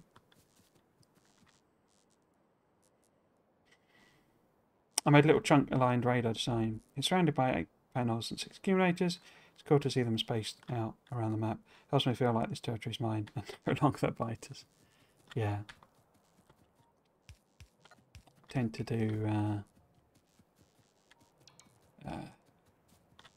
more like just walling everything in, really. It tends to be my approach. I never quite got the thing of needing to see everything on the map. It never really bothered me.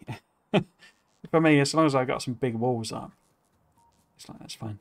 The biters can't get in. I don't have to see everything on the map, you know. Right, so how much power does that actually give us? 6 megawatts. Okie dokie.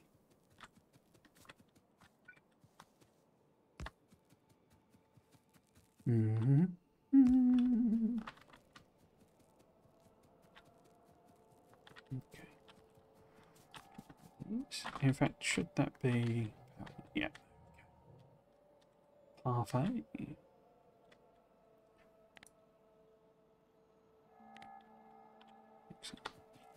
Let's get rid of these then. So.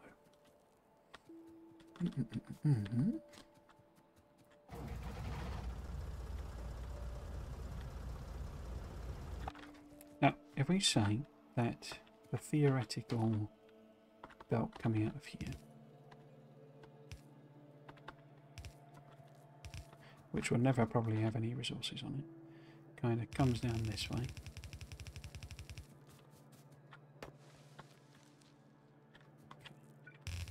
I need coal though, don't I? Because I've not got electric furnaces. I'm building thinking I've got electric furnaces and I haven't got electric furnaces. Okay. So maybe this is our coal line then. Instead. And we can just add copper in when we need it. Yeah, that's what we'll have to do. So this is going to be a coal drop off then. In which case that's not a good position for that.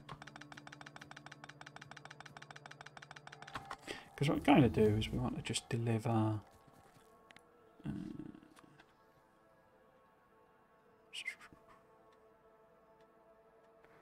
stuff here really. 6. That. Oops. I didn't see everything either, but now I've been converted. I can build a mine wherever I want. Build raise to see it. See if a train is having an issue.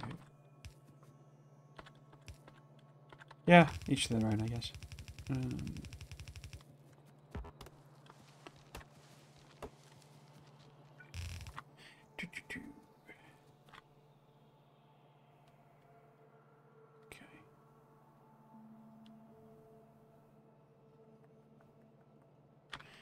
So maybe instead...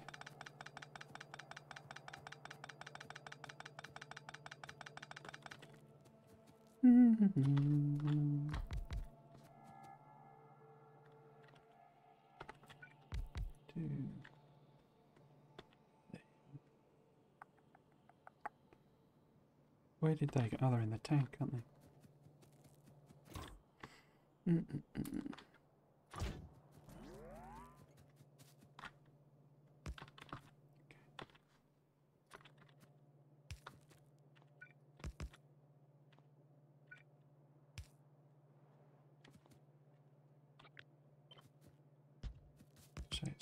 24, is it? So 3, 6, 9, 12.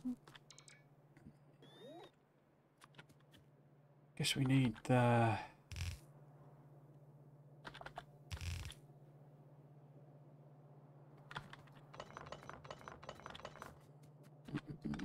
Let's do it just as the output then and do the whole half lanes thing, I guess.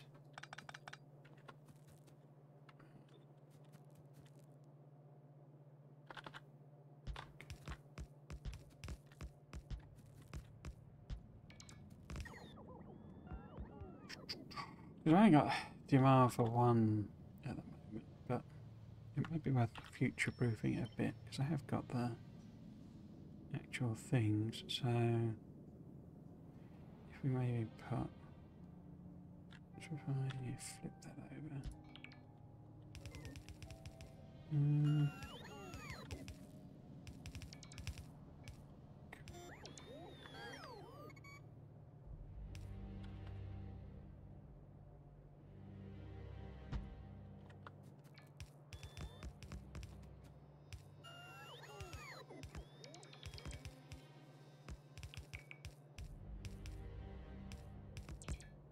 Yeah, I think I'll do coal down the middle, just because that's my comfort zone, in which case, didn't need to do that, did I?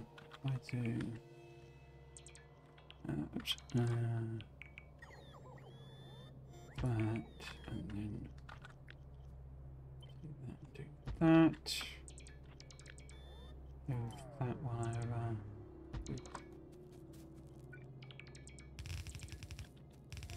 So we have the coal going out the middle, plate coming out, and then that is right there. Wait, why is that 2 over? No, let me see the coal, that's the outlet, that's the outlet. That, then we've got, oops. Copper board there. Don't know why we've got a spurious line there, but we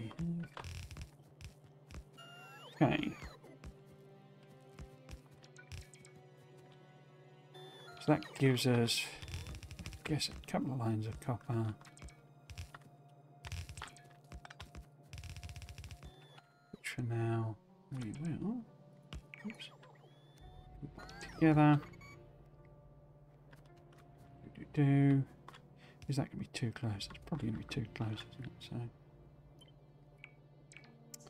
pop that up. Like so.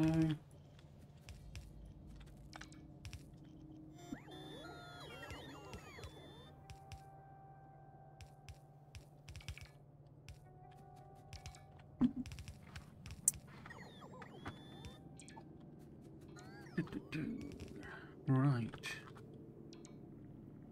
So we need 2 lines of copper, or split across the 3, which we should be able to support, hopefully.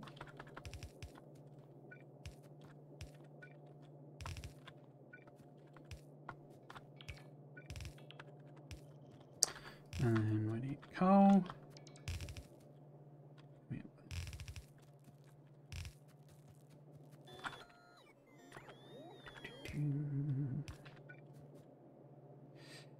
Where do I want to split that? I guess just do it there, really.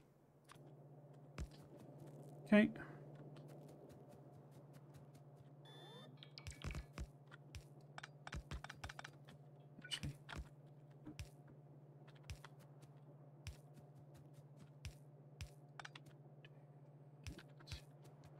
Okay. So, inserters.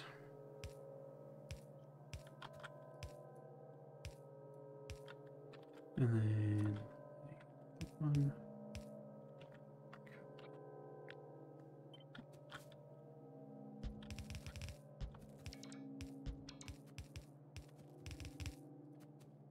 there.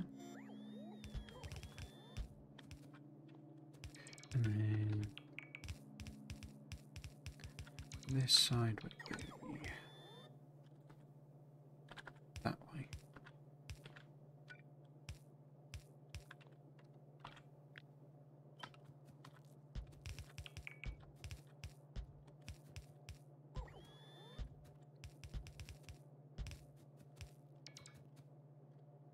This one.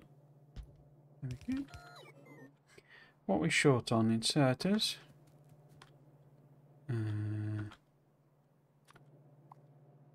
Yeah, inserters. Okay, we know that. That's fine.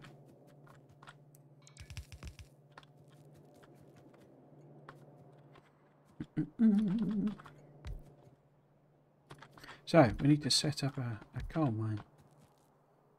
What's the unexpected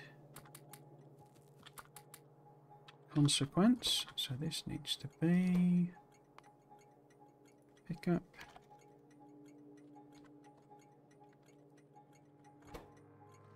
And we'll just put a manual limit at the moment. Really want to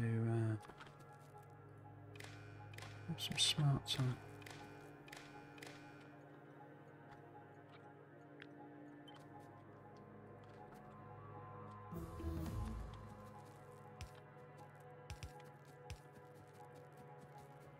Oh, we've done that. Inserter research. Okay.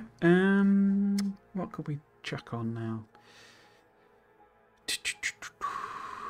I guess maybe start doing braking forces. Train speed. Cool. Yeah, let's get the stuff mined. Let's see if we go. Oh, they're in the tank as well, aren't they? Booby dooby doo.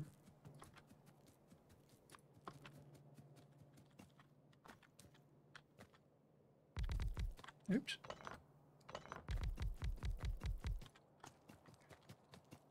So I'm going to put efficiency modules in these.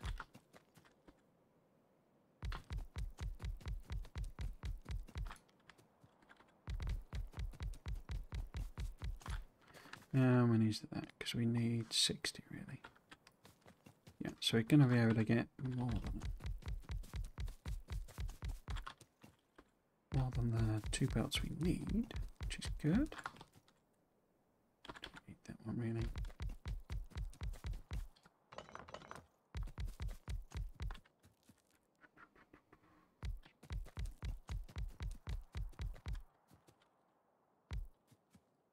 Yeah, somebody's put a cliff in the way, have they? Ah, I'm out of them.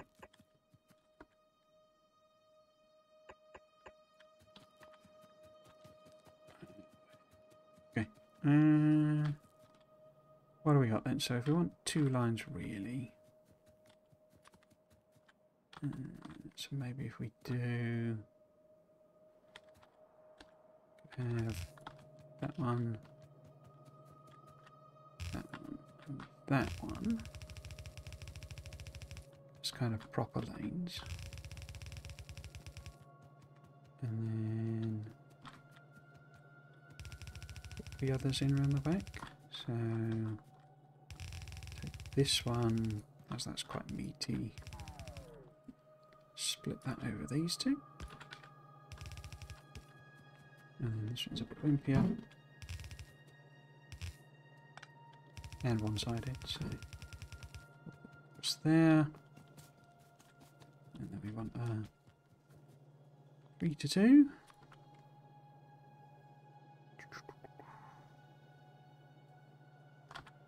So yeah. Oops.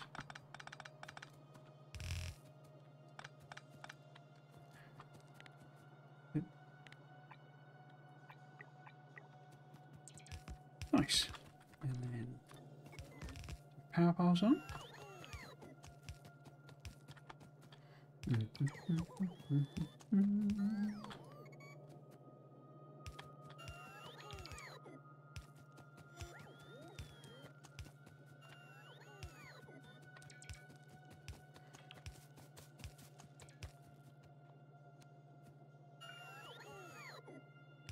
Well, if you will go running off and doing things, bots, you're gonna get left behind, aren't you? I mean, what are you even doing? What are you even playing at, bots, eh? What are you even playing at? So only a few mines and a few inserters, don't we? But as I say, so we must have more. How many have we actually got then? It's 109 in theory, so I wouldn't actually even have enough of these by a long way. Let's see if we can get one in each.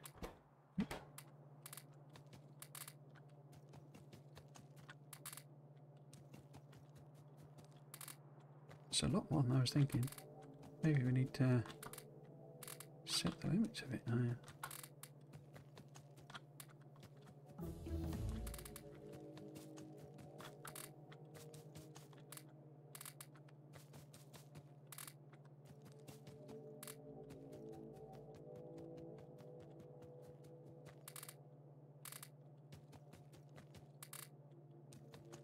Yeah.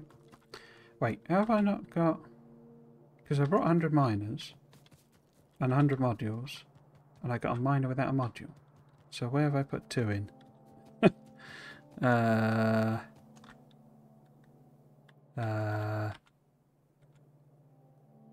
see no 2s. Okay. Clearly the maths is working then. We need some radars kicking about in this as well. Just pop one in. So where's they got one with 2 in? Unless I had a random extra one at some point.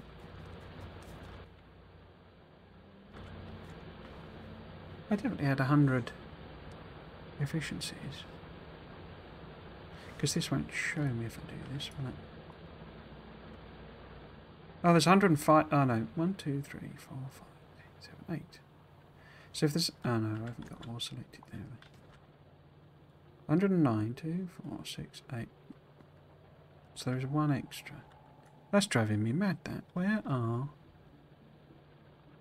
Unless I've thrown one on the floor. That's a distinct possibility. So I can set this to objects on the floor, can't I? Target, item on ground. Nope. So I've not thrown it on the floor. Oh, it's there. How the heck have I done that? I guess I put it on a belt. There we go. Boop. I must have actually dropped it on the belt and then it's passed its way through. Okay.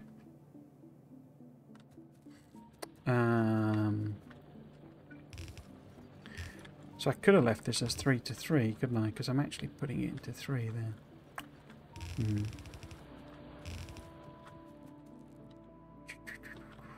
Oh, it doesn't matter. We'll just do the whole mad splitness I was going to do. Which was what I was basically going to do. Oops. No.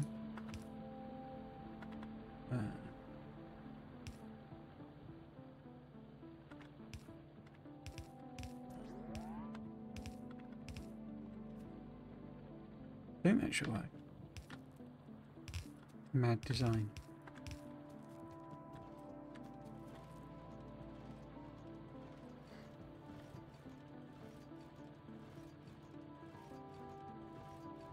Can't have a mad design. What's the point, eh? What's the point? Yeah, so these aren't connected to power either. Because they don't have fuel anyway, so... That's all fine. So I need more inserters. And an entire coal field. Which was unexpected. I mean, we do have a massive coal patch there. So having just put a bunch of walls in, looks like they're in the wrong place. Yeah. That was a good job then, wasn't it? I mean, that's actually probably easier to defend using the cliffs, basically. So maybe I go and pick all that up then. Anyway, let's go and get the inserters first and kind of sort that out. What do you need to do? You need to do up to drop off, full to empty. Cool. And did this ever get... Oh, I need coal anyway, because these need... I never actually set the fueling up, did I? So maybe... Oh, where did they come from?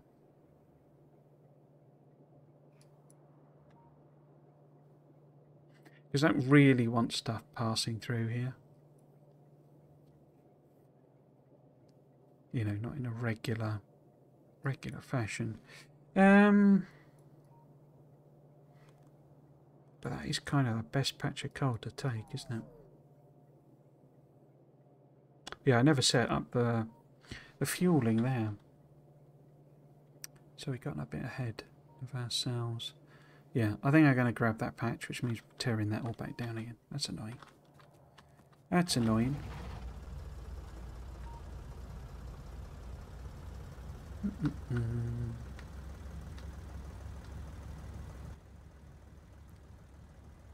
Okay, let's head back. And we need inserters. I guess we could put in more of that solar we've built.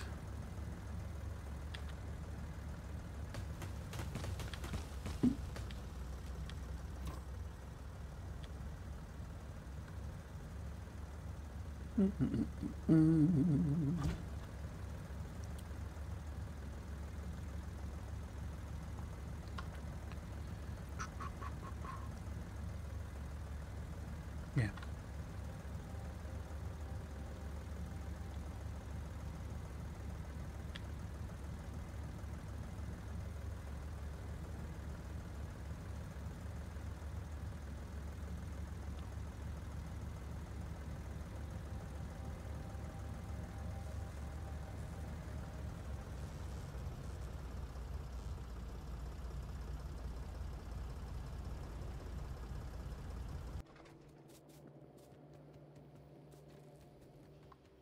Okay, so we did, well, not run out of ammo, but let's get a bit more anyway. I think we need less turrets for this other bit. So probably explores, but we will grab some more poison capsules.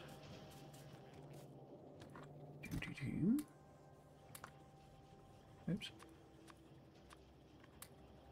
Plenty of them. And then we want some miners. Probably also want to increase production. And regular inserters are where? There. I guess if I'm going to use them, I want more of them. Long-handed. We've used up most of the power parts. Let's grab them. What else? We're gonna need to build a coal patch, and we've got trains, so that's okay.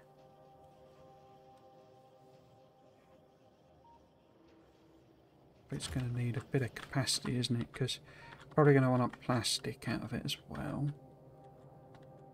Because it is a pretty meaty patch. So I guess if we build a rail extension down that way, perhaps we come down that way to avoid putting too much extra stuff on these areas here. Oh, solar panels was the other thing. Yeah, they are there. 200 now. Lovely. And 150 of them, nice. Don't really need them, do I? Let's put stack back. Do I? Or wait. How many ghosties have we got here? Boop. 100. Okay, so we need 100 and 140. So I guess I could stick the rest in the tank, leave them there. Did we make any more miners in the meantime? Yeah. Belt's the other thing. Need to belt up.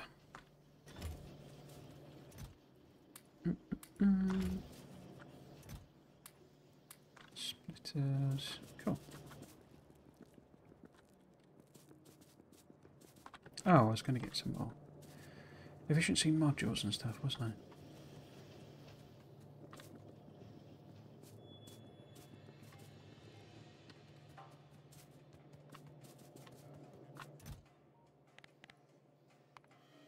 So I guess actually, I need quite a lot of them really.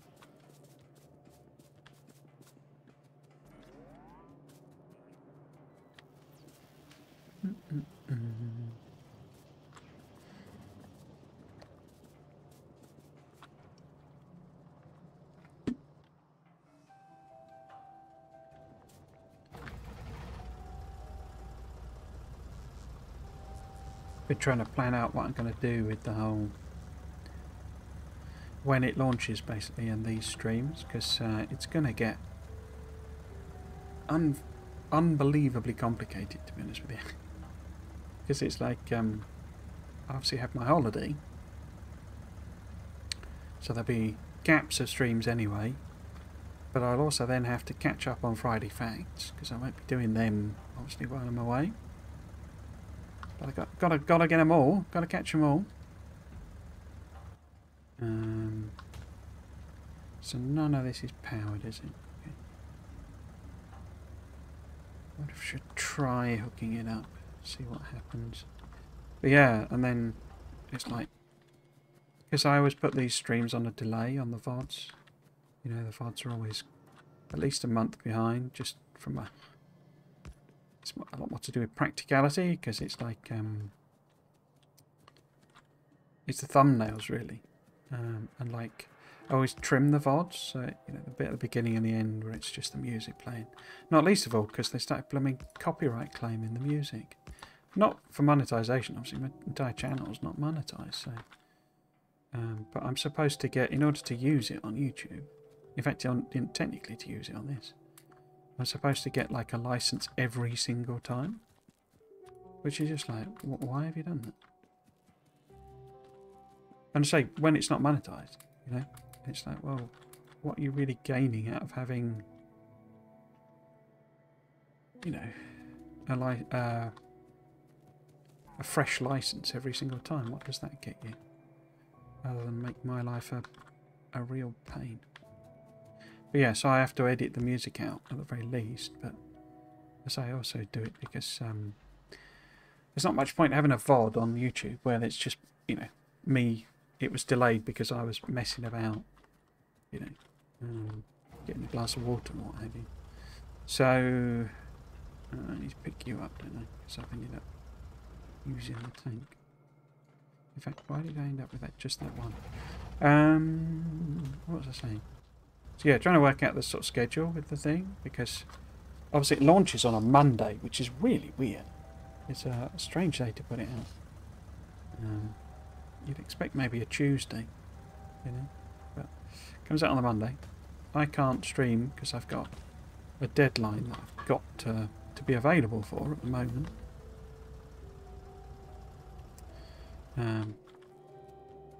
But I'll probably do one in the evening, just because. Just do a couple of hours or something. But then I can't stream then till... Well, the deadline is lunchtime, basically, on Wednesday. So I'm thinking I might sneak off of work early and do like a big Wednesday one. So I have to try and avoid Nilhouse and stuff as well, because I'm sure he'll saturate with streams and YouTubes and all sorts of stuff. So if I can do them at some weird times, then vague chance that some of you might watch me rather than him. Okay, so, and to be honest, I'll probably be watching him anyway. Cool. So that's all of that set up. It just needs coal, which means doing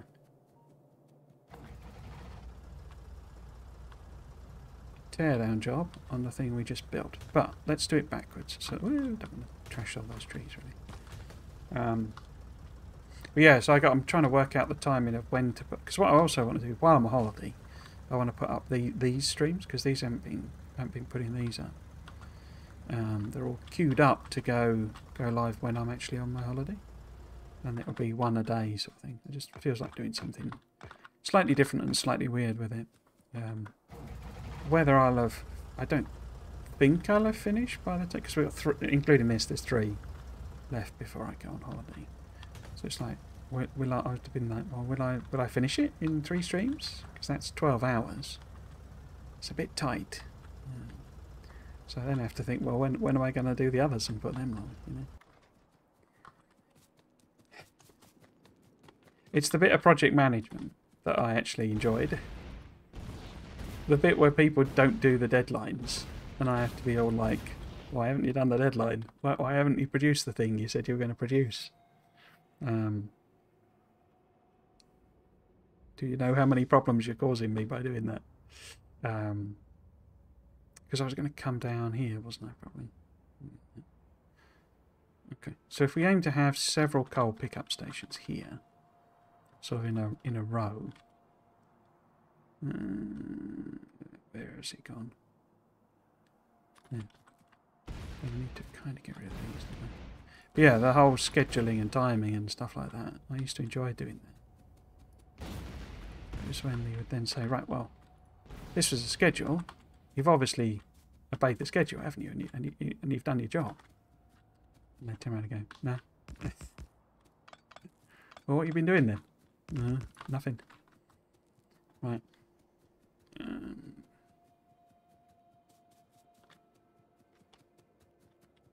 What have you been doing then?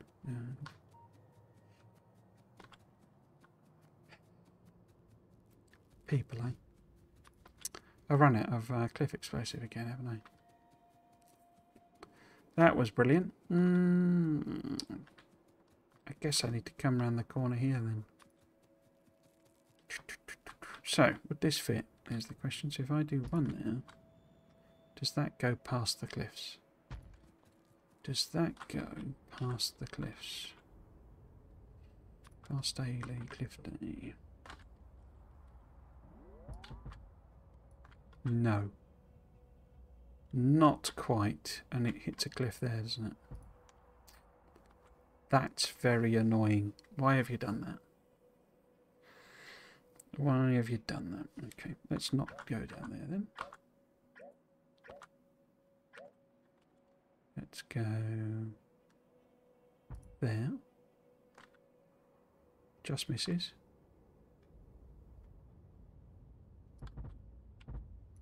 Cross like that. Then corner there. Cross there. And then, I guess it'd be earlier, wouldn't it? It'd be like that. I mean, really, there should be a spur, but... And I think really, what all else we would get there is really that. But yeah, if we just assume this is a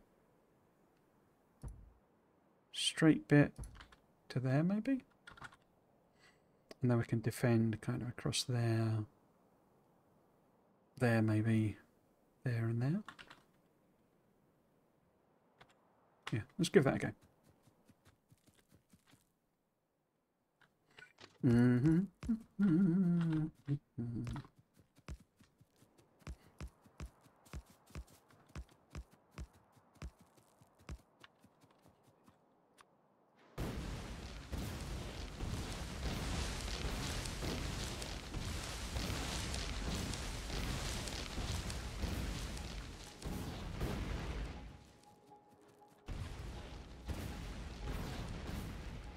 I wonder how powerful a grenade would have to be to actually take out a tree.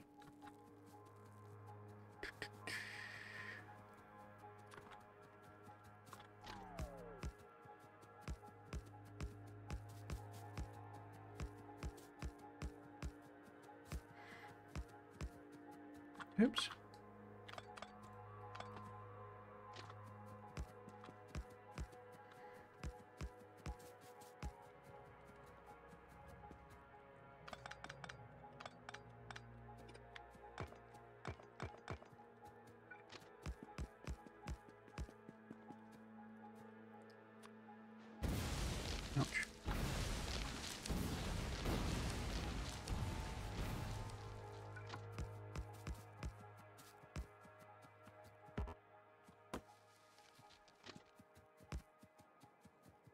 Mm.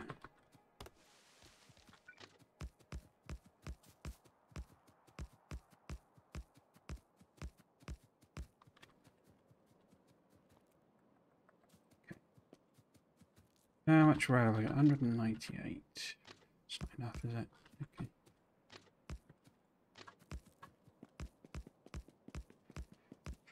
So I have to restock on rail as well.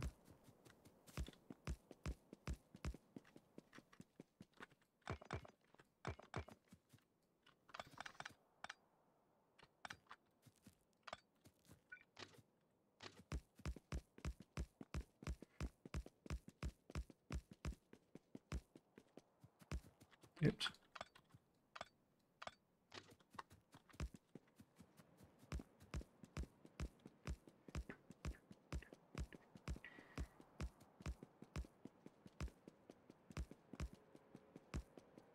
Oh. We've run out there, have we? Okay, let's go and... I wonder if I could get another legs on. Possibly. Probably couldn't support it. Okay. Put these in.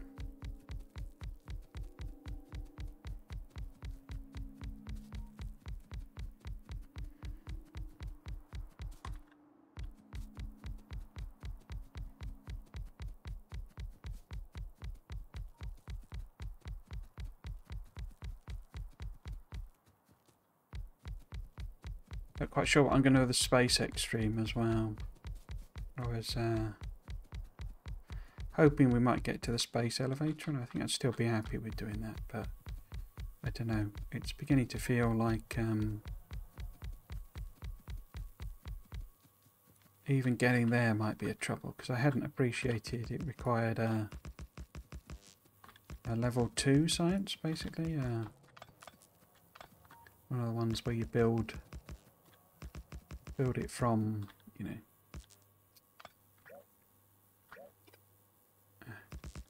Oh, pity's sake. You know, where you have to take a level 1 science and turn it into a level 2 science. I thought it was 3 level 1 sciences, so it's actually quite a complicated thing to get to. Yeah. I don't know.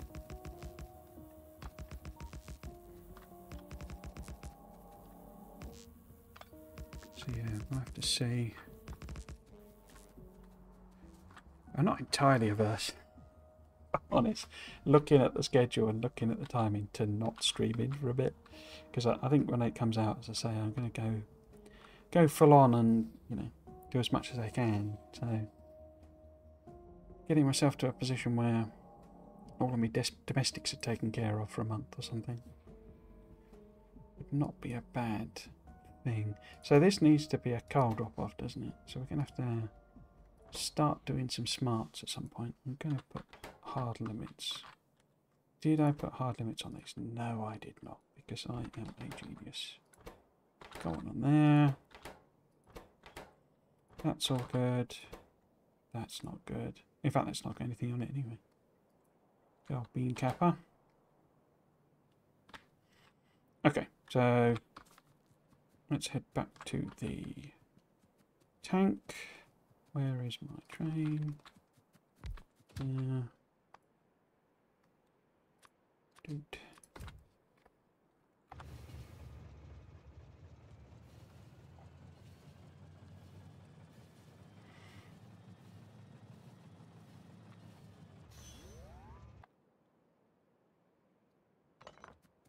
Where's my tank? Oh, it's over there. Okay. So, do we want to put the walls in?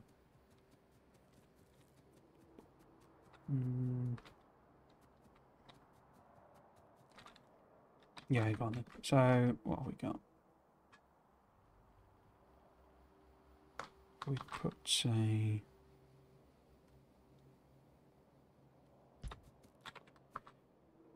maybe use them. No. I'm going to try and use the cliffs like you're supposed to use them-ish, kinda. Not really. Where's the straight one? There's the straight one. go. So it's this sort of stuff that makes it, you know, nonsense really, because there's gaps in it.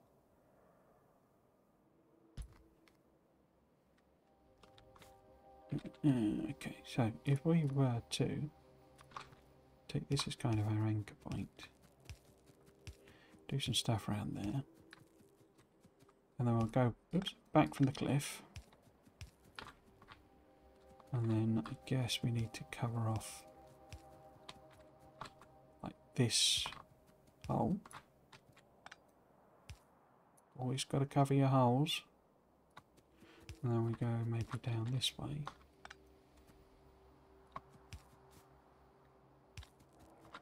Maybe put a couple in here.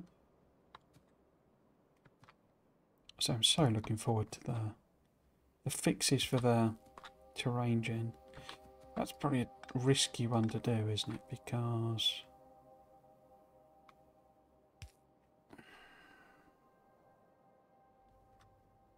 let's just see what happens. I mean, we're so early in the game, this is all a bit over the top. Kind of defaulted back to my putting insane levels of defence in when you see a biter every, 60 hours sort of thing. Oops. Just because. And then I guess we'd want some diagonal ones here.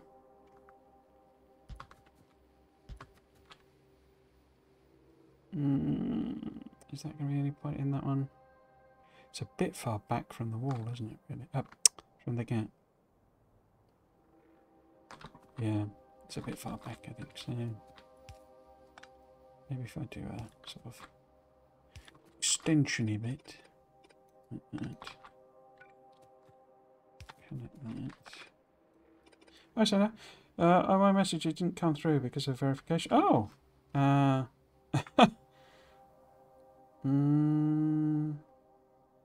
I've not had any pop-up saying there were things needing verifying. Oh, you mean as in you needed to verify your account or something? Or...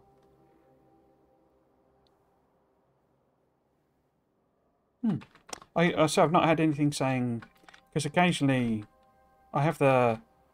because I don't really have mods, I have the chat moderation on. And it gets a bit overzealous at times about things that are just not things. It has the classic... well, I don't know if you watch any Tom Scott stuff, but the classic Scunthorpe issue, where it can't detect, or it doesn't understand context, as it were, of subwords. Let's put it that way.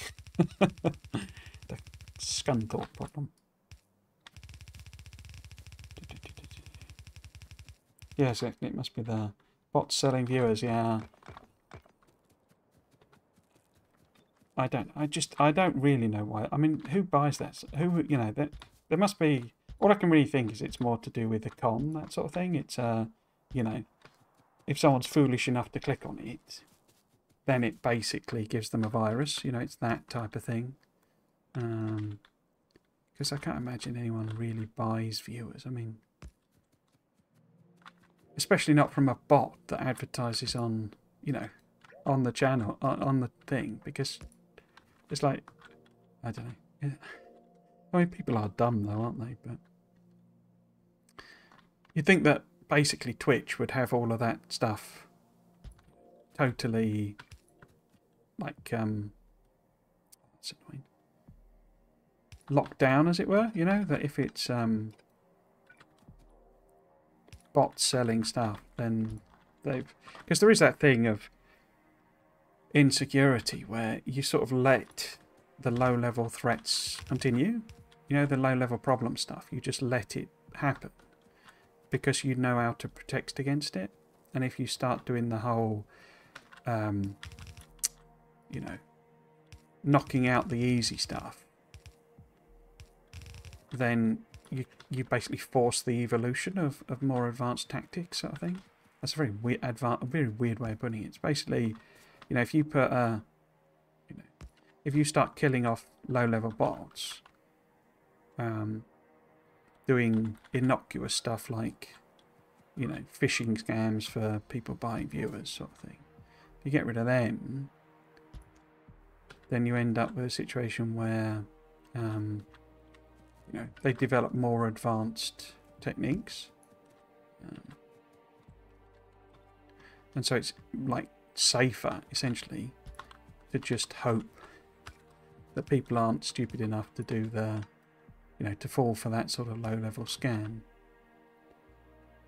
And then just keep an eye on it, everything that's happening. If that makes any sense. I don't think that makes... I don't think I explained that properly, but... Why have I gone on right up to the cliff thing there? That was pretty dumb, wasn't it? Oh, wait a minute. I say we're going to get, like, 0.0 attacks. So.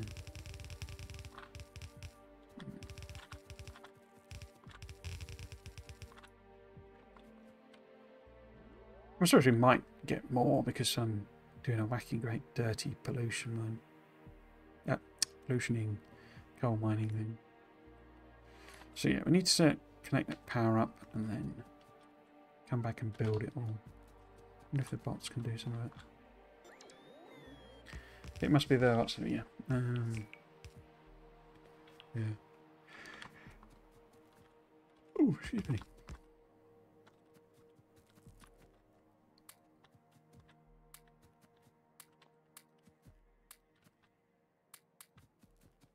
I don't know if you meant, you know, account verification as well, because and like stops you doing stuff like that if, you know.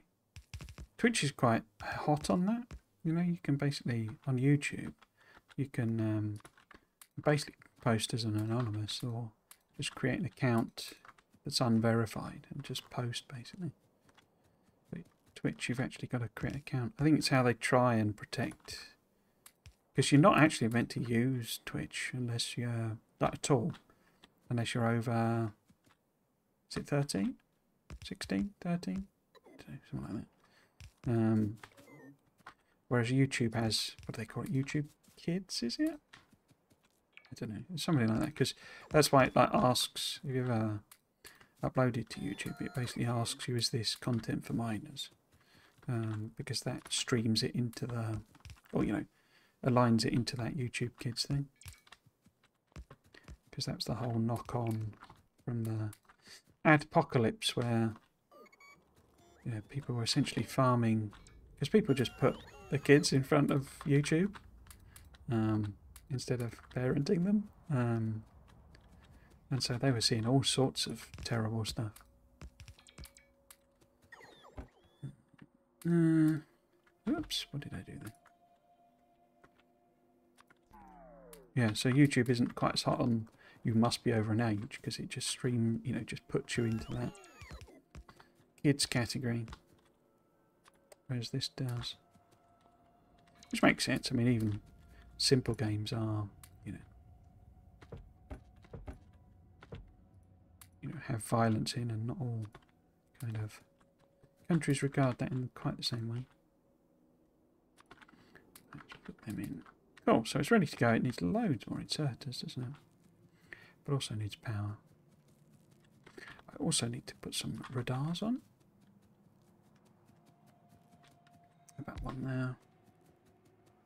It's going to be weird not having to protect, you know, protect your base in quite the same way on Gleba. It's going to be very strange.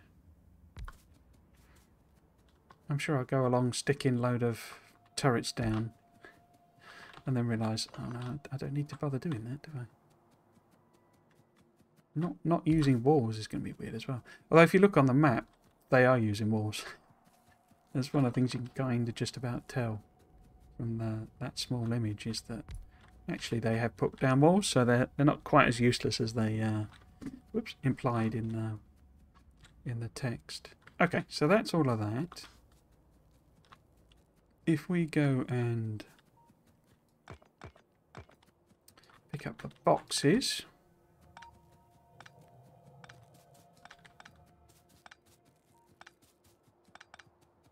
Can we use these inserters as well?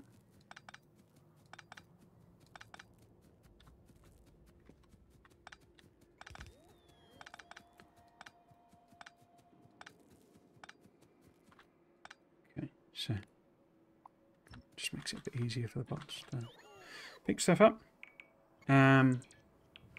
It's weird to think about how new AAA games tend to be kind of crap nowadays, and the Space Age expansion seems amazing. I wonder what happened to all the good develops.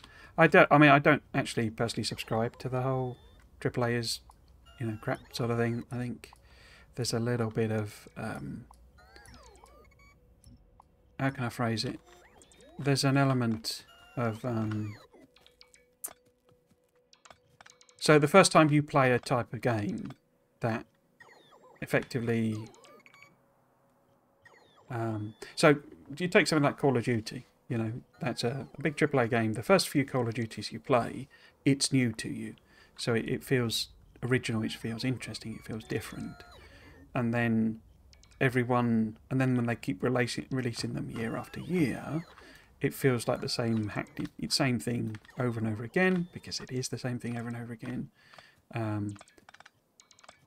But that doesn't make it a bad game, you know. So there is an element, I think, of that where, you know, the fact that you've seen it all before doesn't make that thing that you've seen bad, you know. And I think there's a lot of that goes on. And I do get the whole, you know, games are buggy and all that sort of thing. Sure, games were always buggy, you know. The restriction was on the physical media, and I know there's that. Oh, well, you know.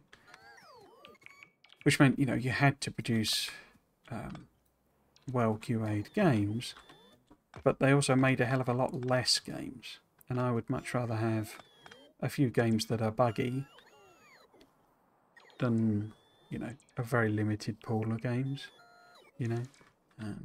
And the also arguments of like, well, you know, we should keep physical media going and stuff like that. If we were still 100% reliant on physical media, the whole indie boom thing just wouldn't have happened. You wouldn't have Factorio, you wouldn't have Minecraft, you wouldn't have, you know, Stardew Valley. These are games totally dependent on digital distribution. So any kind of argument of, well, let's go back to physical is just like a stupid argument, in my opinion. So yeah, I don't really subscribe to the whole AAA is rubbish now.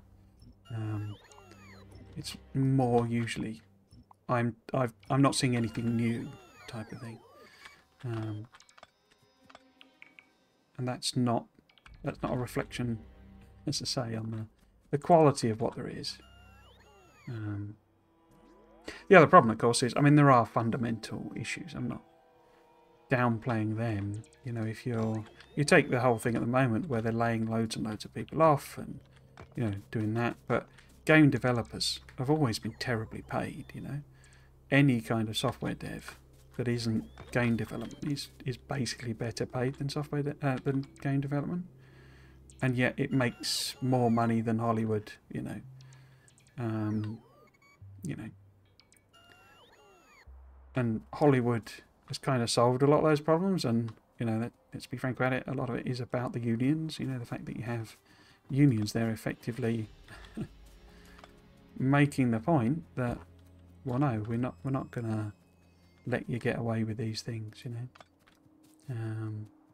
So yeah, you know, there's a lot that needs to change, a lot that needs improving, but, you know, and there are, as I say, fundamental problems of, well, there's all the talent's left basically, because why hang around in an industry where, even though, but I mean, it's like a historical exploitation thing. The whole passion thing has been used and abused basically,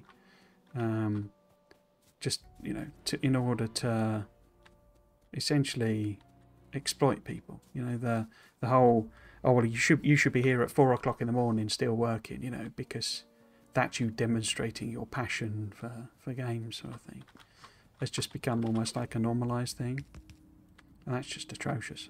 You know, and it comes back to this whole thing of, you know, neurodivergent people and that sort of thing, where they get into those obsessive mindsets, you know, and hyper focused and all that sort of stuff on things, and they don't notice that 16 hours has gone by and they haven't even, you know, gone for a pee sort of thing.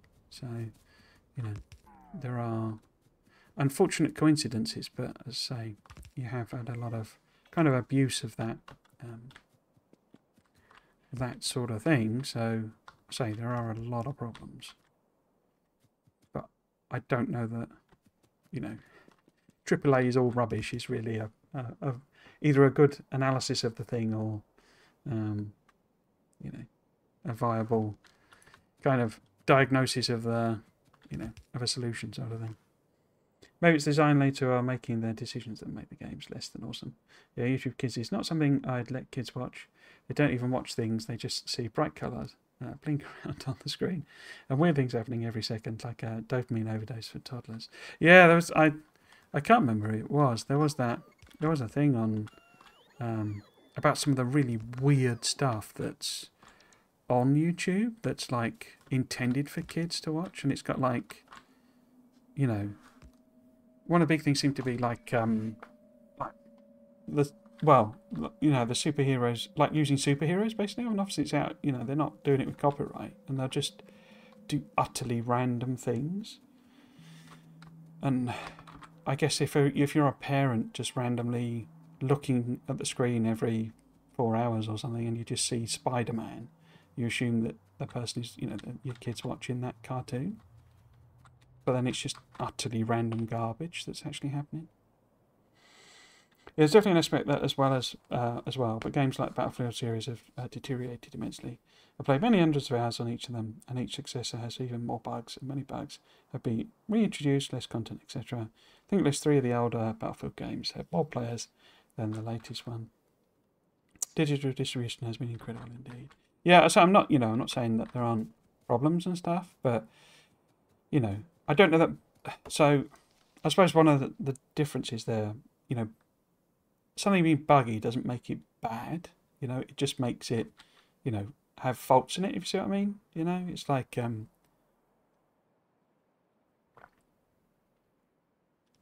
know, it's a failure of QA and stuff like that. And as I say, a reflection of not enough time for developers to do things and stuff like that. I don't really see it as, you know, that doesn't make the game bad just because it's got bugs in it. And it's you know, the example I always put to, and I do recommend you know, he's got a great channel. But Tim Kane's games, you know, and he's got a great channel and he explains a lot of game dev stuff and all that sort of stuff. Fallout was a buggy piece of rubbish. The original Fallout was just, there are loads of stuff where, you know, bugs in it and all that sort of stuff. And basically every one of his games up to, and he's even said this, you know, on his channel, up to Outer Wilds, was just buggy, you know. And yet that's, you know, that almost every game he's done is hailed as, if not a proper classic, then a, you know, a cult classic sort of thing. So, so you know, is that not a bit of a double standard? You know, if it's from some beloved franchise and just happens to be Fallout, then that's fine. Or like Bethesda's game. Has Bethesda ever made a non-buggy game? You know, it's like, it's never happened. So yeah, the sort of, it's happened, you know, it's a problem now narrative is just nonsense to me. How comes I've got less inserters, having picked them up? What the heck have I done there then? Because there's nowhere near as many turrets. Don't know what's happened there. I managed to end up with less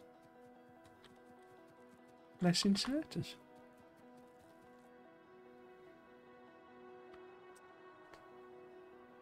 There is undoubtedly a bandwagon of AAA is always rubbish nowadays. Yeah, I sometimes watch Tim Kane's videos. Like, man, I never play Fallout, but it's been a meme forever, yeah. But yeah, it's like, you know, it's sort of, I don't know, part of the problem with it is, you know, it's the whole rage farming thing as well of, you know, that the best way to get views essentially on a YouTube channel or what have you is just basically to do videos about how everything is bad and everything's terrible, and particularly when you're, you know, kind of, you know, of that mindset anyway, then, you know, selling that type of content to you is kind of going to be a thing, isn't it? But I don't know. It's just me as a person as well. I just tend not to go to the whole, you know, instantly negative view on everything, because I don't know. To me, stuff is always more complicated than just it's rubbish. It's rubbish is just a, you know, massive oversimplification of every problem. But so I've not quite got those aligned properly, have I? But yeah.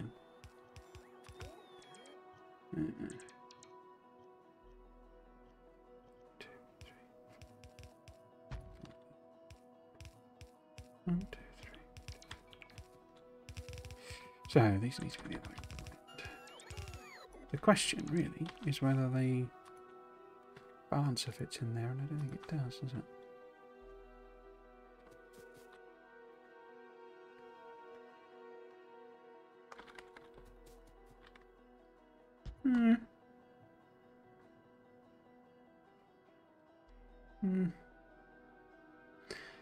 Okay, so not really. So we can do say 1, 2. So it was there. Let's put it there.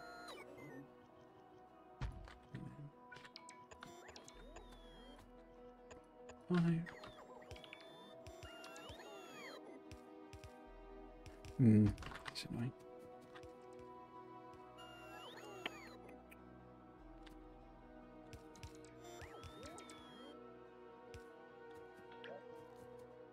Bots, you need to stop doing stuff because I'm just messing about. You don't really need to build these things I'm messing about on. So looks like we can't really practically get too many in there anyway.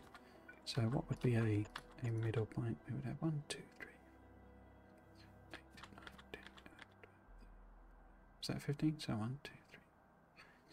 So it would be that one. 2. So we got 2, 4, 6. That's 7. So it's not quite evenable, is it? Because it's an uneven distance, but that'll do. That'll do. So if we do that and that.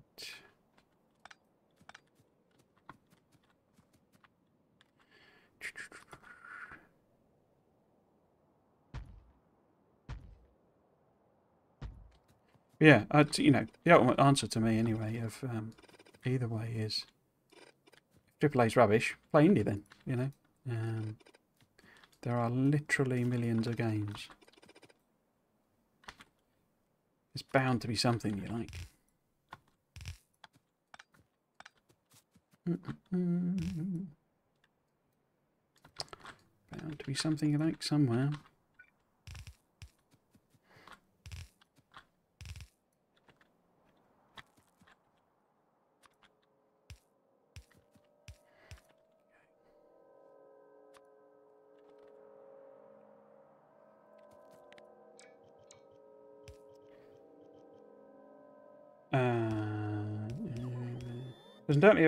Yeah, sometimes, yeah, sorry, got all this. Oh, hello, Metro Fits, how are you doing? Good evening. It's afternoon here. Good evening, what's building tonight? Just working on the whole vanilla farewell series, basically. So, idea of this playthrough is basically just to do a very simple, you know, launch a rocket type series using the everything default, everything vanilla, no mods, no nothing. Because in 8 weeks, is it, I'm going to say? Can't do maths in my head. Obviously, we get Space Age. And then at the very least, it'll be version 2. It won't be version 1. That was done. Missed the thing. Come back. There we go. So, yeah. So, let's say, if this is one you've not encountered before, it is literally just plain vanilla Factorio. I have ended up, unfortunately, going for a much bigger build than I was intending. The idea was just to set up some copper, but then I remembered I hadn't actually set up coal, so there's no fuel for any of our trains. So we're going to fix that first. and also fuel for smelting the actual copper. So, I didn't copy, didn't do a little blueprint of these, did I? And I've not really done them even enough to do that. That's annoying. It's because I just threw it in, basically. Okay, let's set it up as a kind of proper blueprint. Probably need another book, actually. Do it on there. Let's do a little build. Now, do I want to do it with three things in?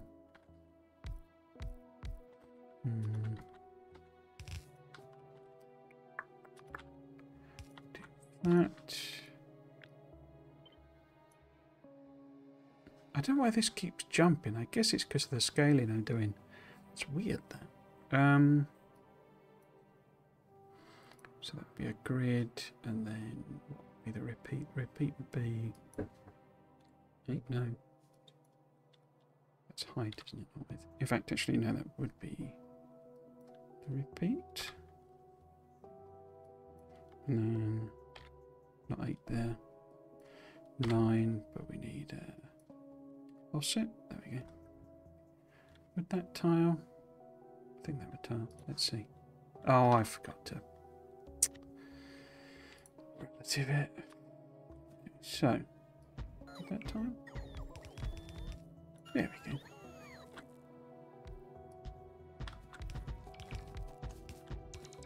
I need a lot of lines here.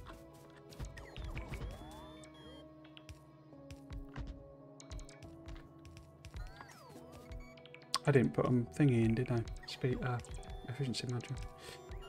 Doing great, thanks. Yes, 2 months to go. So excited. I noticed they released some new enemies info this Friday. How is your video coming along on that topic? It's already out. Well, already out. It was incredibly late. I've been trying to put them out as at 12 o'clock, as in lunchtime. You know, 1200 hours on the day after, so Saturday.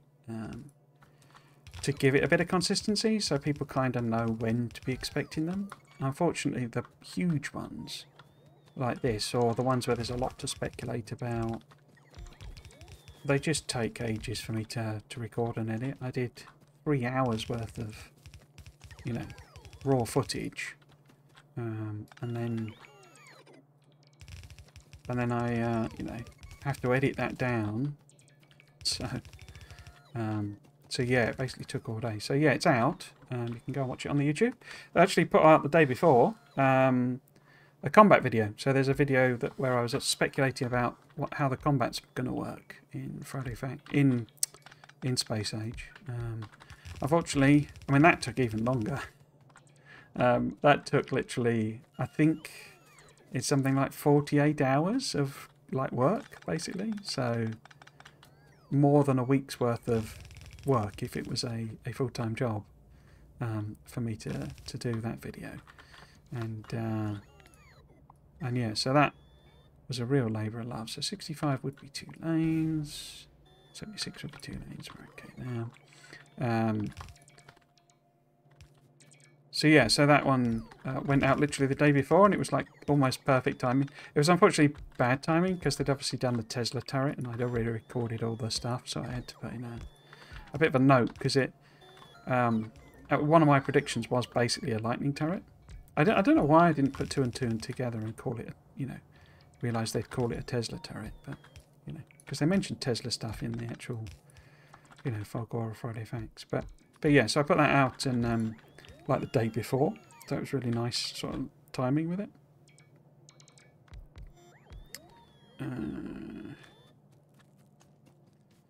So yeah, so they're up, and you can just finish the weapon center. Yeah, okay, cool. A little back videos to it. It's on the Friday Facts 424 video. Yeah. Yes, yeah. Friday Facts 424 is the glebe pentapods, as they're called, enemies. So we actually get rid of that, can't we? We need to kill that cliff. I don't need that side at all. Nice. How are we doing? Put that in there. Are we out of miners? I think we might be out of miners. But we're nearly... In fact, maybe if I do a little bit of tidying up, we might have exactly enough. No, we need that one. You need... Yes, you're needed. Okay. No, we can get rid of you. No, we need that one. Yeah, we need that one. Get rid of that one there. Yep. Yeah, so Friday Facts 424 is the Gleber Enemies one. Fortunately, it's a 2-hour monster. I say that's with me cutting. What would it be? I think there's 50 minutes on the cutting room floor, effectively. And this is with me having sometimes a bit. I don't know how I end up. Well, I do because I just blather on, don't I? It's my thing, really. But I don't sometimes know how I end up with so much footage.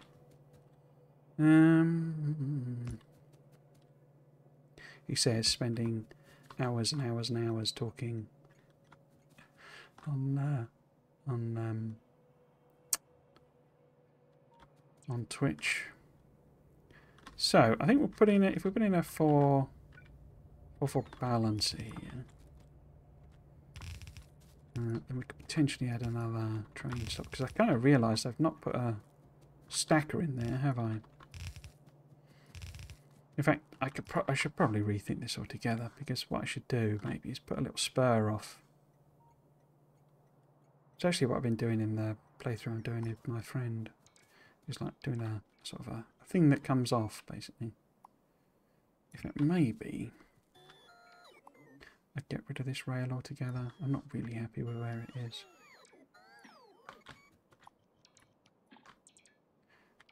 We know we need more anyway, so... More rail pieces. Leave all that. Oh, they've taken the power pole.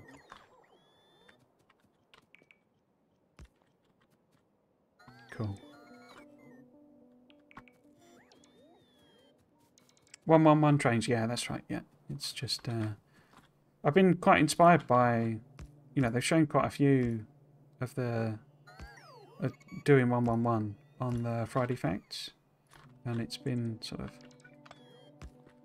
bit inspiring to give that a go again. I think I always just defaulted to 141 for no real common sense reason. Just, you know, I mean, there's always that power of twos thing, which is just as useful. You know, so 1, 2, 4, 8, 16 is always a easier thing to work with in this game than, you know, 7 lanes or 3 lanes or, you know, picking prime numbers in particular. So, we know we need more rail. We did have enough miners, but we won't have enough if we just do 1 in again. Hopefully not chuck them on the belt. Yeah, with 2 in there.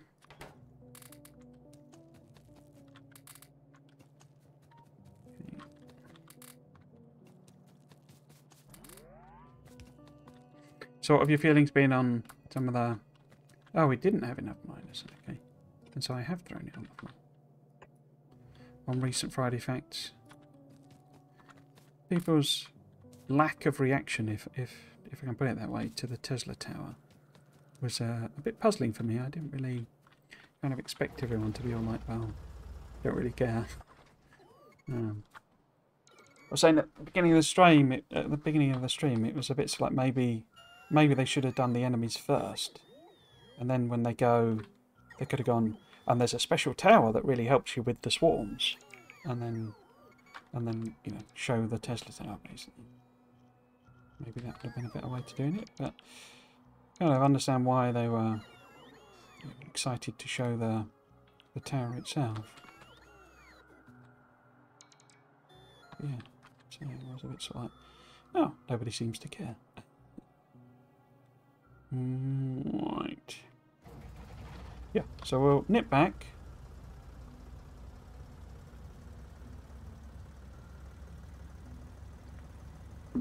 get some more stuff. Unfortunately, that's probably going to be it for the time then. We can hopefully set up this goal. But we've only really got half an hour left. So I want to put some smarts on as well, which is a good point. I need to build some combinators, don't I? Get a few of them just made.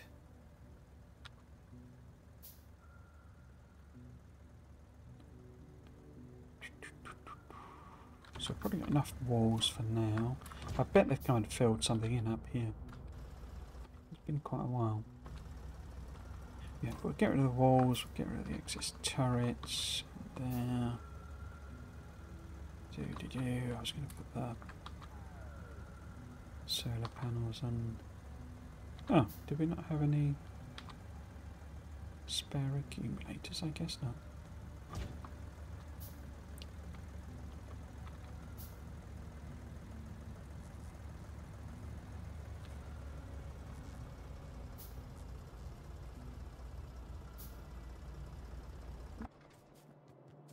Right, so I guess I could stock up on. There's not much point, is there? Just get rid of that. So what do we actually need? We needed a bunch more miners. We should probably just grab some belt just in case.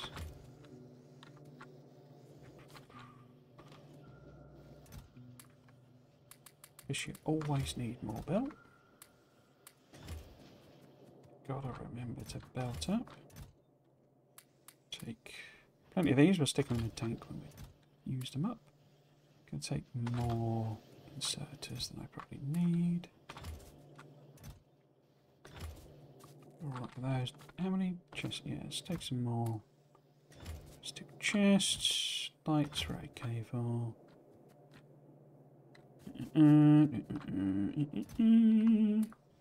Powerhouse. How many of those we got yet? Grab some of them. Rail bits. We've got loads of rail bits. Let's go to that much. I think I needed to build some stops, didn't I? So I need some steel. Okay, if I just go...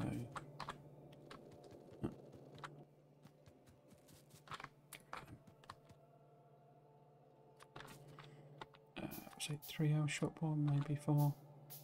What about trains? I think we probably need another tractor unit. Obviously the oil. We will make sure we've got that. Cool. Anything else? Efficiency modules. Cool. So yeah, if we can get a bit of coal on the go, because I need to hook the coal into the other things. But that then lets me basically do iron and steel and blah blah blah blah blah. So bit of a blocker. Was it just me, or did the personal laser and the Friday Factorio not target the projectile biters while flying? I will be honest, you might be all right there. I didn't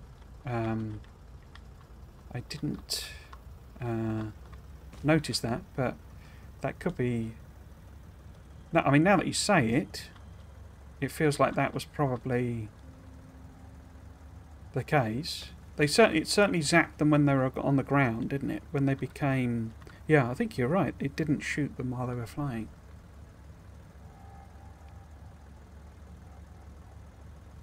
Interesting.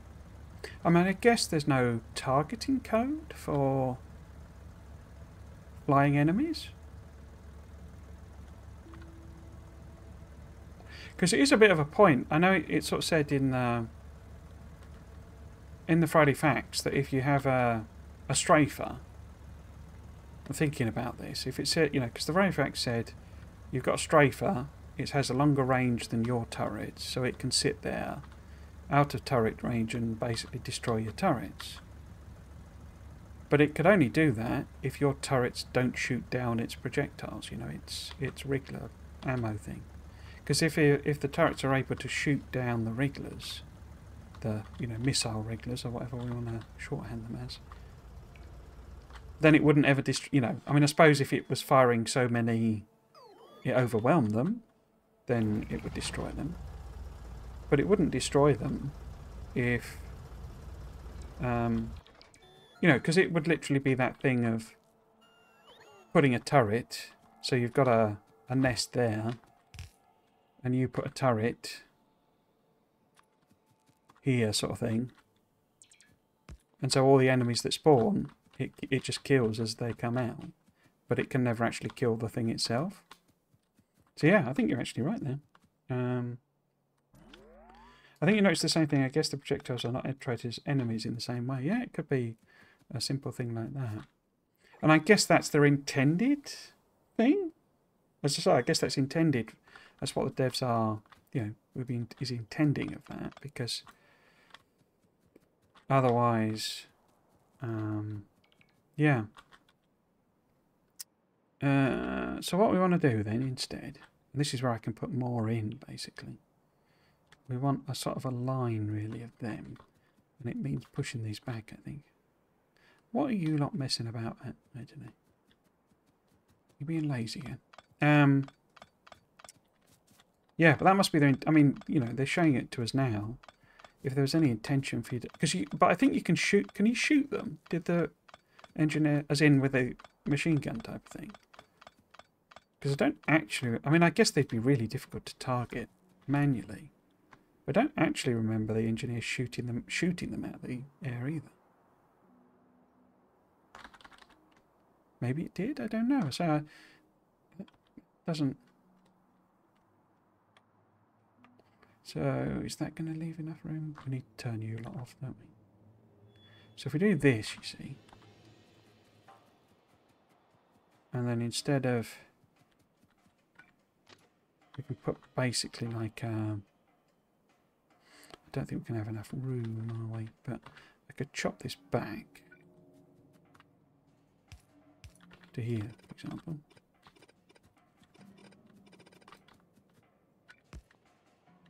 And then put maybe a stack in.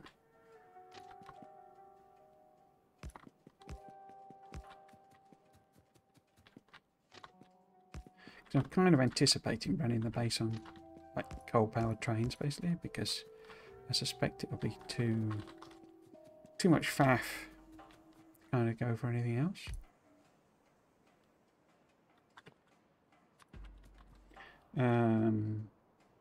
That means turrets within a minimum range can't defend itself. Interesting. Yeah. Yeah. So yeah, they could literally just sit there trashing your turrets, couldn't they? If you can't shoot it, shoot the projectiles. I mean, it wouldn't be able to you know, if they sat at you know, out of range of your turrets and just fired in missiles, then you wouldn't be able to destroy them, you know. But say equally,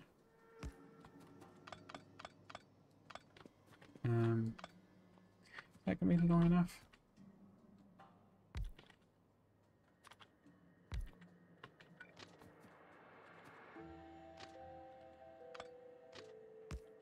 Don't think that's long enough, is it? I'm terrible at these diagonal stackers. Something I discovered when I was in, because I was doing them like this, where it's like a corner, and it didn't really work. You have to do them, you know, like an S shape. I don't think I've got room for that. I guess we'll have to just push it back then. One of the things I always underestimate with rail is the amount of space you require for stuff.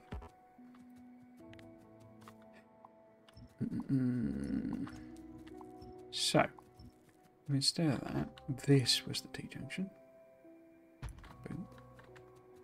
And then, yeah, I'm going to have to get the bots to tidy up.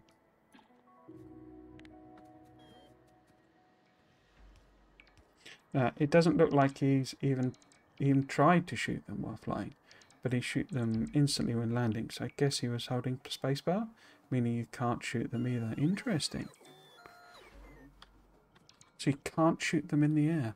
I guess, of course, you've got shields, you know, so you've got a instant level of protection. This was one of the things I was I mean, I guess it's because they've not done the balance and they wanted to put the video, you know, up on their YouTube.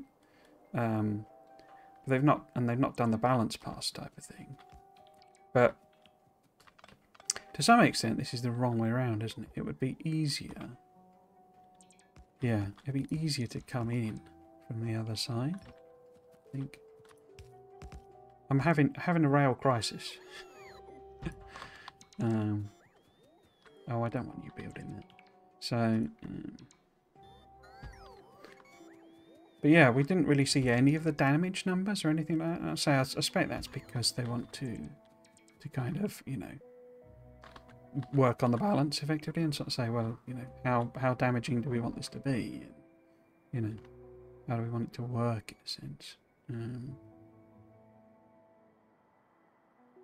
Is that going to be enough room? So if it was there... I suppose I don't really need it to be a proper T-junction anyway, do I? Because this is the entrance.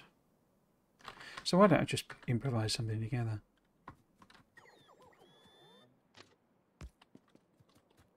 You can probably tell I'm trying to play this as almost like a almost inexperienced but newbie player. It's proving to be an interesting experience.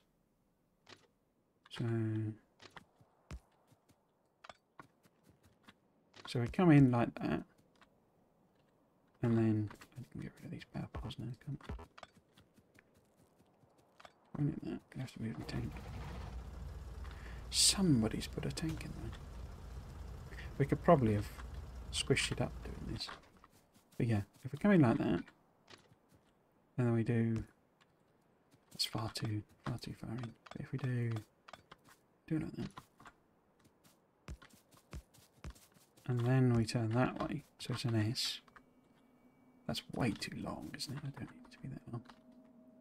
So, train. Wrong signal. No, right signal, sorry. That one. And then train.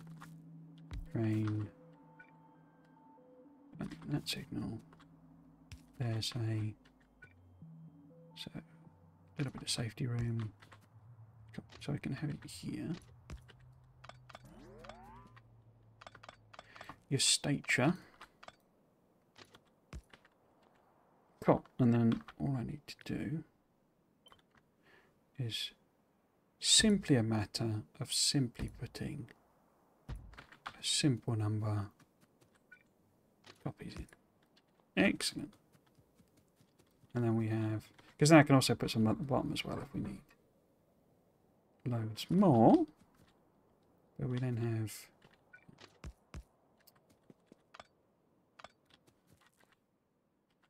proper signal here. Or actually probably chain back would be better. And then go around the corner. So we are running out of room. Okay. Don't think they're going to fit in there, are they? But then I don't need it, all of it, as it were, do I? But yeah, that's too big, isn't it? That's what she said, obviously. So if maybe we chop one of them off.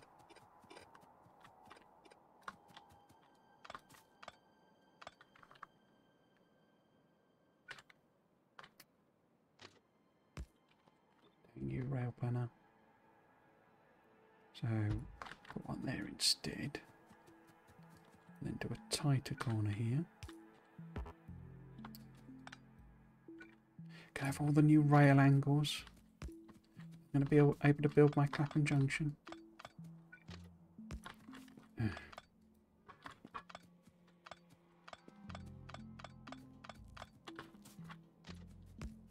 So with that one, is that enough room?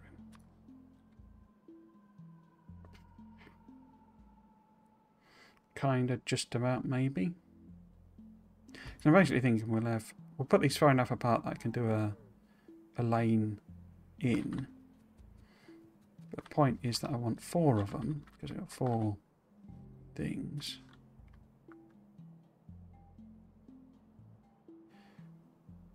Yeah, I think we just about get the belts in. Let's build it then. Well, let's blueprint it anyway, so that would be going in there, you see. I could do shenanigans with underground and stuff, but yeah. So if we were to move this up, you see, and then so we get rid of all of that rubbish.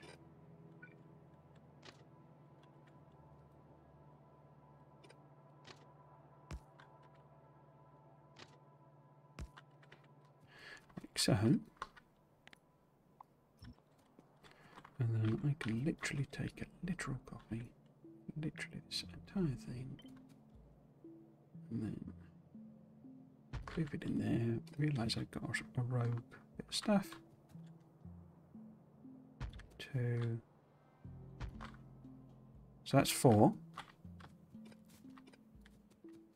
This is feeling like a very sort of organic rail setup. I'm liking it very much. That is kind of a bit similar to what we're doing, say, in my playthrough with my friend. So maybe we go round in a circle, and then we do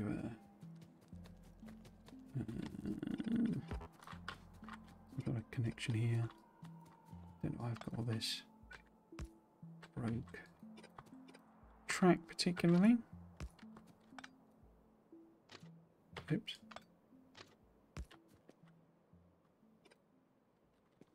And then I'll just pick this up.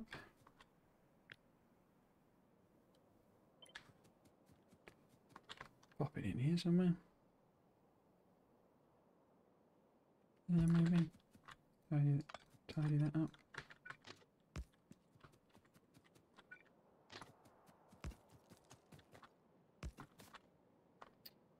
Come on, Ralph.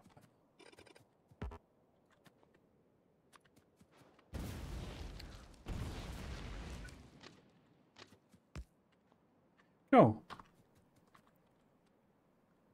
That feels suitably mad. I like it. I like it a lot. Cool. Right, let's get the bots filling some of it in then.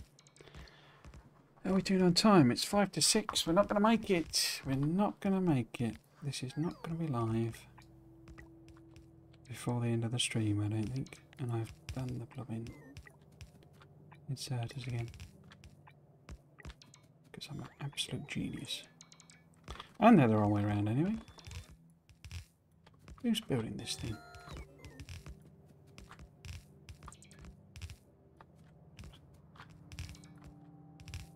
Cool.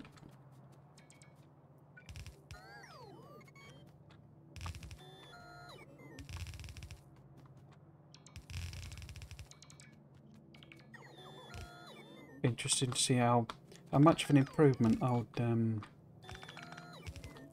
fusion reactory things, you know, for personal versions, as it were, how much of a buff it gets from doing fusion power rather than fission. It feels like that's a bit of an answer to the whole, you know, you can only, because I'm kind of assuming, and I'm not basing this on anything at all, that we're going to get like level 3 of a lot of the power armor stuff, or quality effectively makes it level 3. You know, I don't know what the boosts are on the numbers and stuff, but it's my assumption that, you know, that kind of gives us that.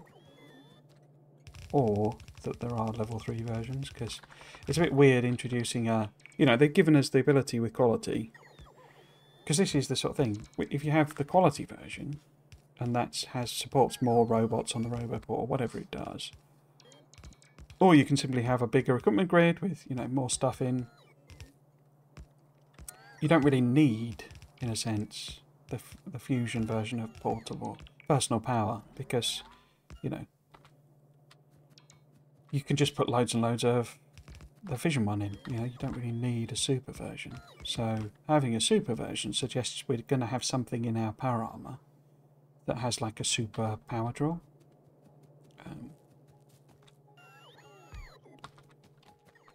Because I say, it sort of scales with itself, is the thing with quality. You know, you don't really need,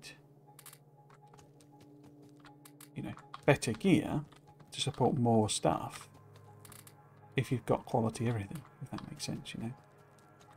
As in, if I've got a quality fission reactor, I don't really need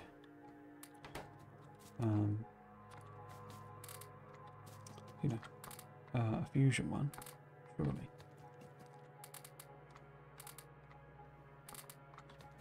But if I'm playing completely without quality, then it, you know, it kind of works already. Except the whole power running out thing, you know. So is that what they're solving with it? So it don't feel like that's quite what they're doing with it. I've explained that terribly. It's because it's getting to 6 o'clock. I'm running out of steam.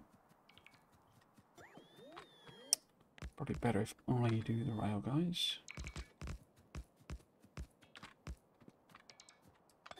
Apart from me messing it up, obviously, but...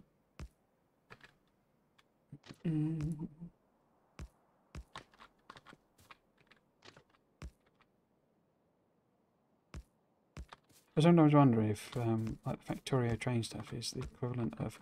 So you get a thing in the UK in particular, I don't know, I sort of assume, sadly, it happens in the States as well, where older, sort of middle to late age men in particular tend to develop an obsession with model railways. It's a bit of a sort of cliche, and, you know, it just seems to be a hobby that appeals to that age group, demographic, whatever you want to call it. And I kind of sometimes wonder if Factorio is my equivalent of that. But I'd love to get into model railways, but it's an extremely expensive hobby. And you've got to have the room for it as well, which I haven't got. But I've got infinite room in this, so I get to make as many railways as I want. Shall we just keep going until I've sort of got at least a train doing coal? Don't know why those have got them on, I guess just from when things were happening. Let's box that signal up, isn't it? So what would we be doing? I guess we would want... We just sort of isolate it, I guess. Don't need to worry about it too much. Wait, if I can... because I've just... Yeah, that's the wrong connection, isn't it? Which I think might be a more serious problem, because... Can I connect that to there? No. So I can't actually plug that in. That's annoying. Let's take that out then.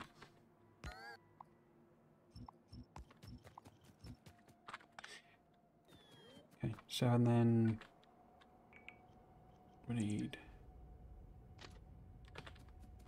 Teach me to copy and paste without thinking about it.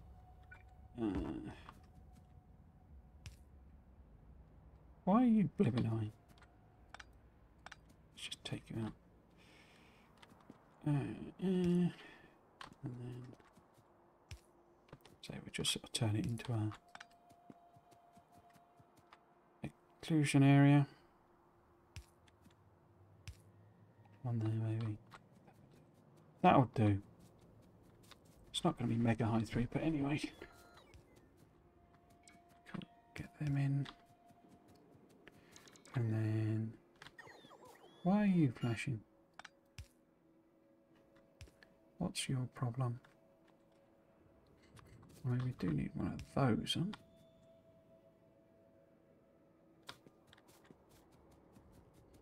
Is it back of the other signals? Well, pertinent question is, why are there monsters who don't appreciate trains? Yeah, that's a very good question.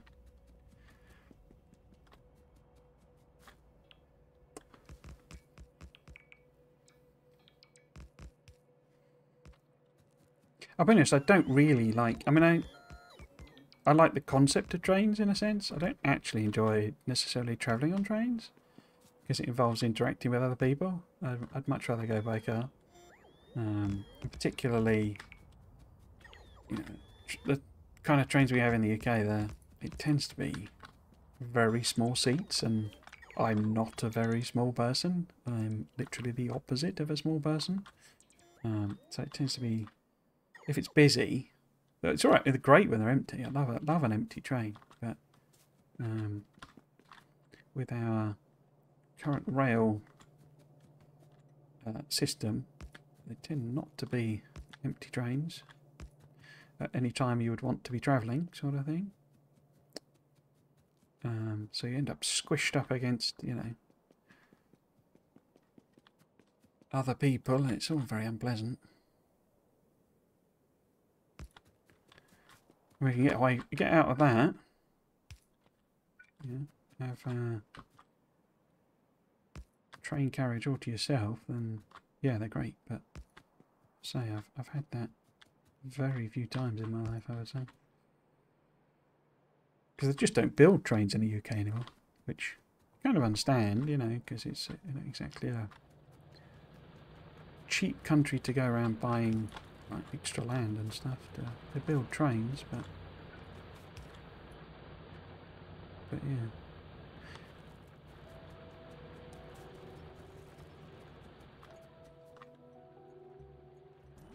Okay, so I think we're gonna cap these, but I need to do smarts on them really as well. Just do this for now. So we get one of them up and running.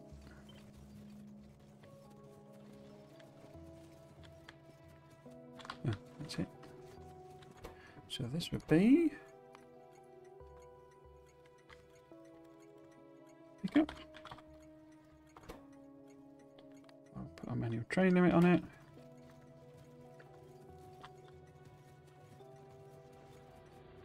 In theory, oh no, they can't because I haven't finished it. Oh, they could come in. So we should have. Yeah. So if I go and kind of put some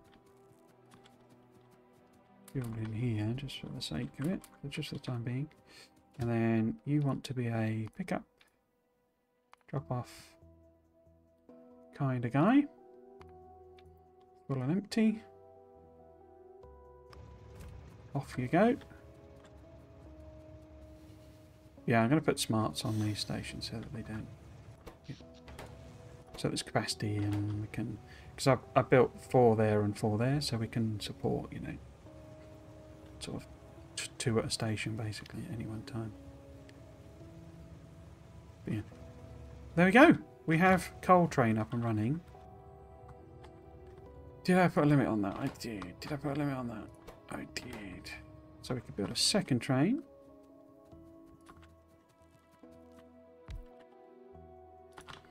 Get that running. But the problem, of course, is they don't have... Oh, I need to set that up. We might as well have this be fueled, I guess. Where is that? Oh, there it is. Yeah, but these coal trains might as well be fueled here as well.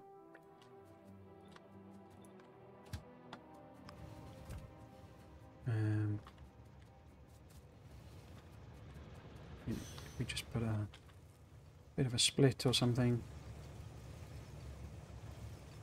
Maybe a box there. Didn't put the lights on, did I? Oops. No path, you see, because I've not built the rail. So if we just do a little split, say there. Then there maybe. Give it a bit of fuel. So how about we take this train, get on it, give it a manual, take her up there, fill this in, and then we will round off. Yeah, quite like that. Bit sort of mad, bit sort of organic, bit sort of thrown together. bit sort of vast amounts of pollution to annoy the biters. Win, win, win. Popper on menu. It's alright, I'll do it. I'll do it, guys. It's no problem.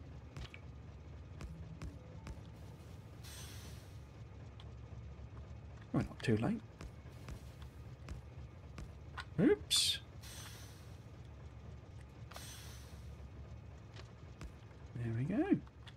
So if we pop you on manual, or automatic one, which one are you going to? You're going to that one, are you? Did I name that one properly? I did. Why did you go there? That one's going there, I guess. Is it? Yep. I bet those are like infinite capacity chests, aren't they? They will be here, I suspect. Yeah.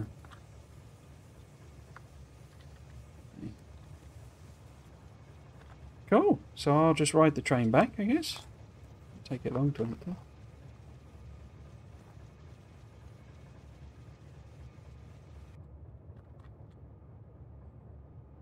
I have a strong suspicion they've probably put a nest in here. Certainly looks like they've got a second encroachment into our territory.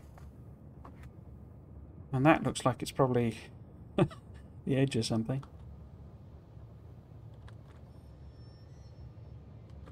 And they're definitely new. They are definitely new. That is as well. I wonder what's the evolution at? Have we got any nests in range of radar? No. So if we go... Is it? 0.487, wow, okay. Crikey. I didn't know I'd levelled them up that much. We need to get military up and running then, don't we? Ah, we're off. Okay, perfect. So our train system functions for delivering coal.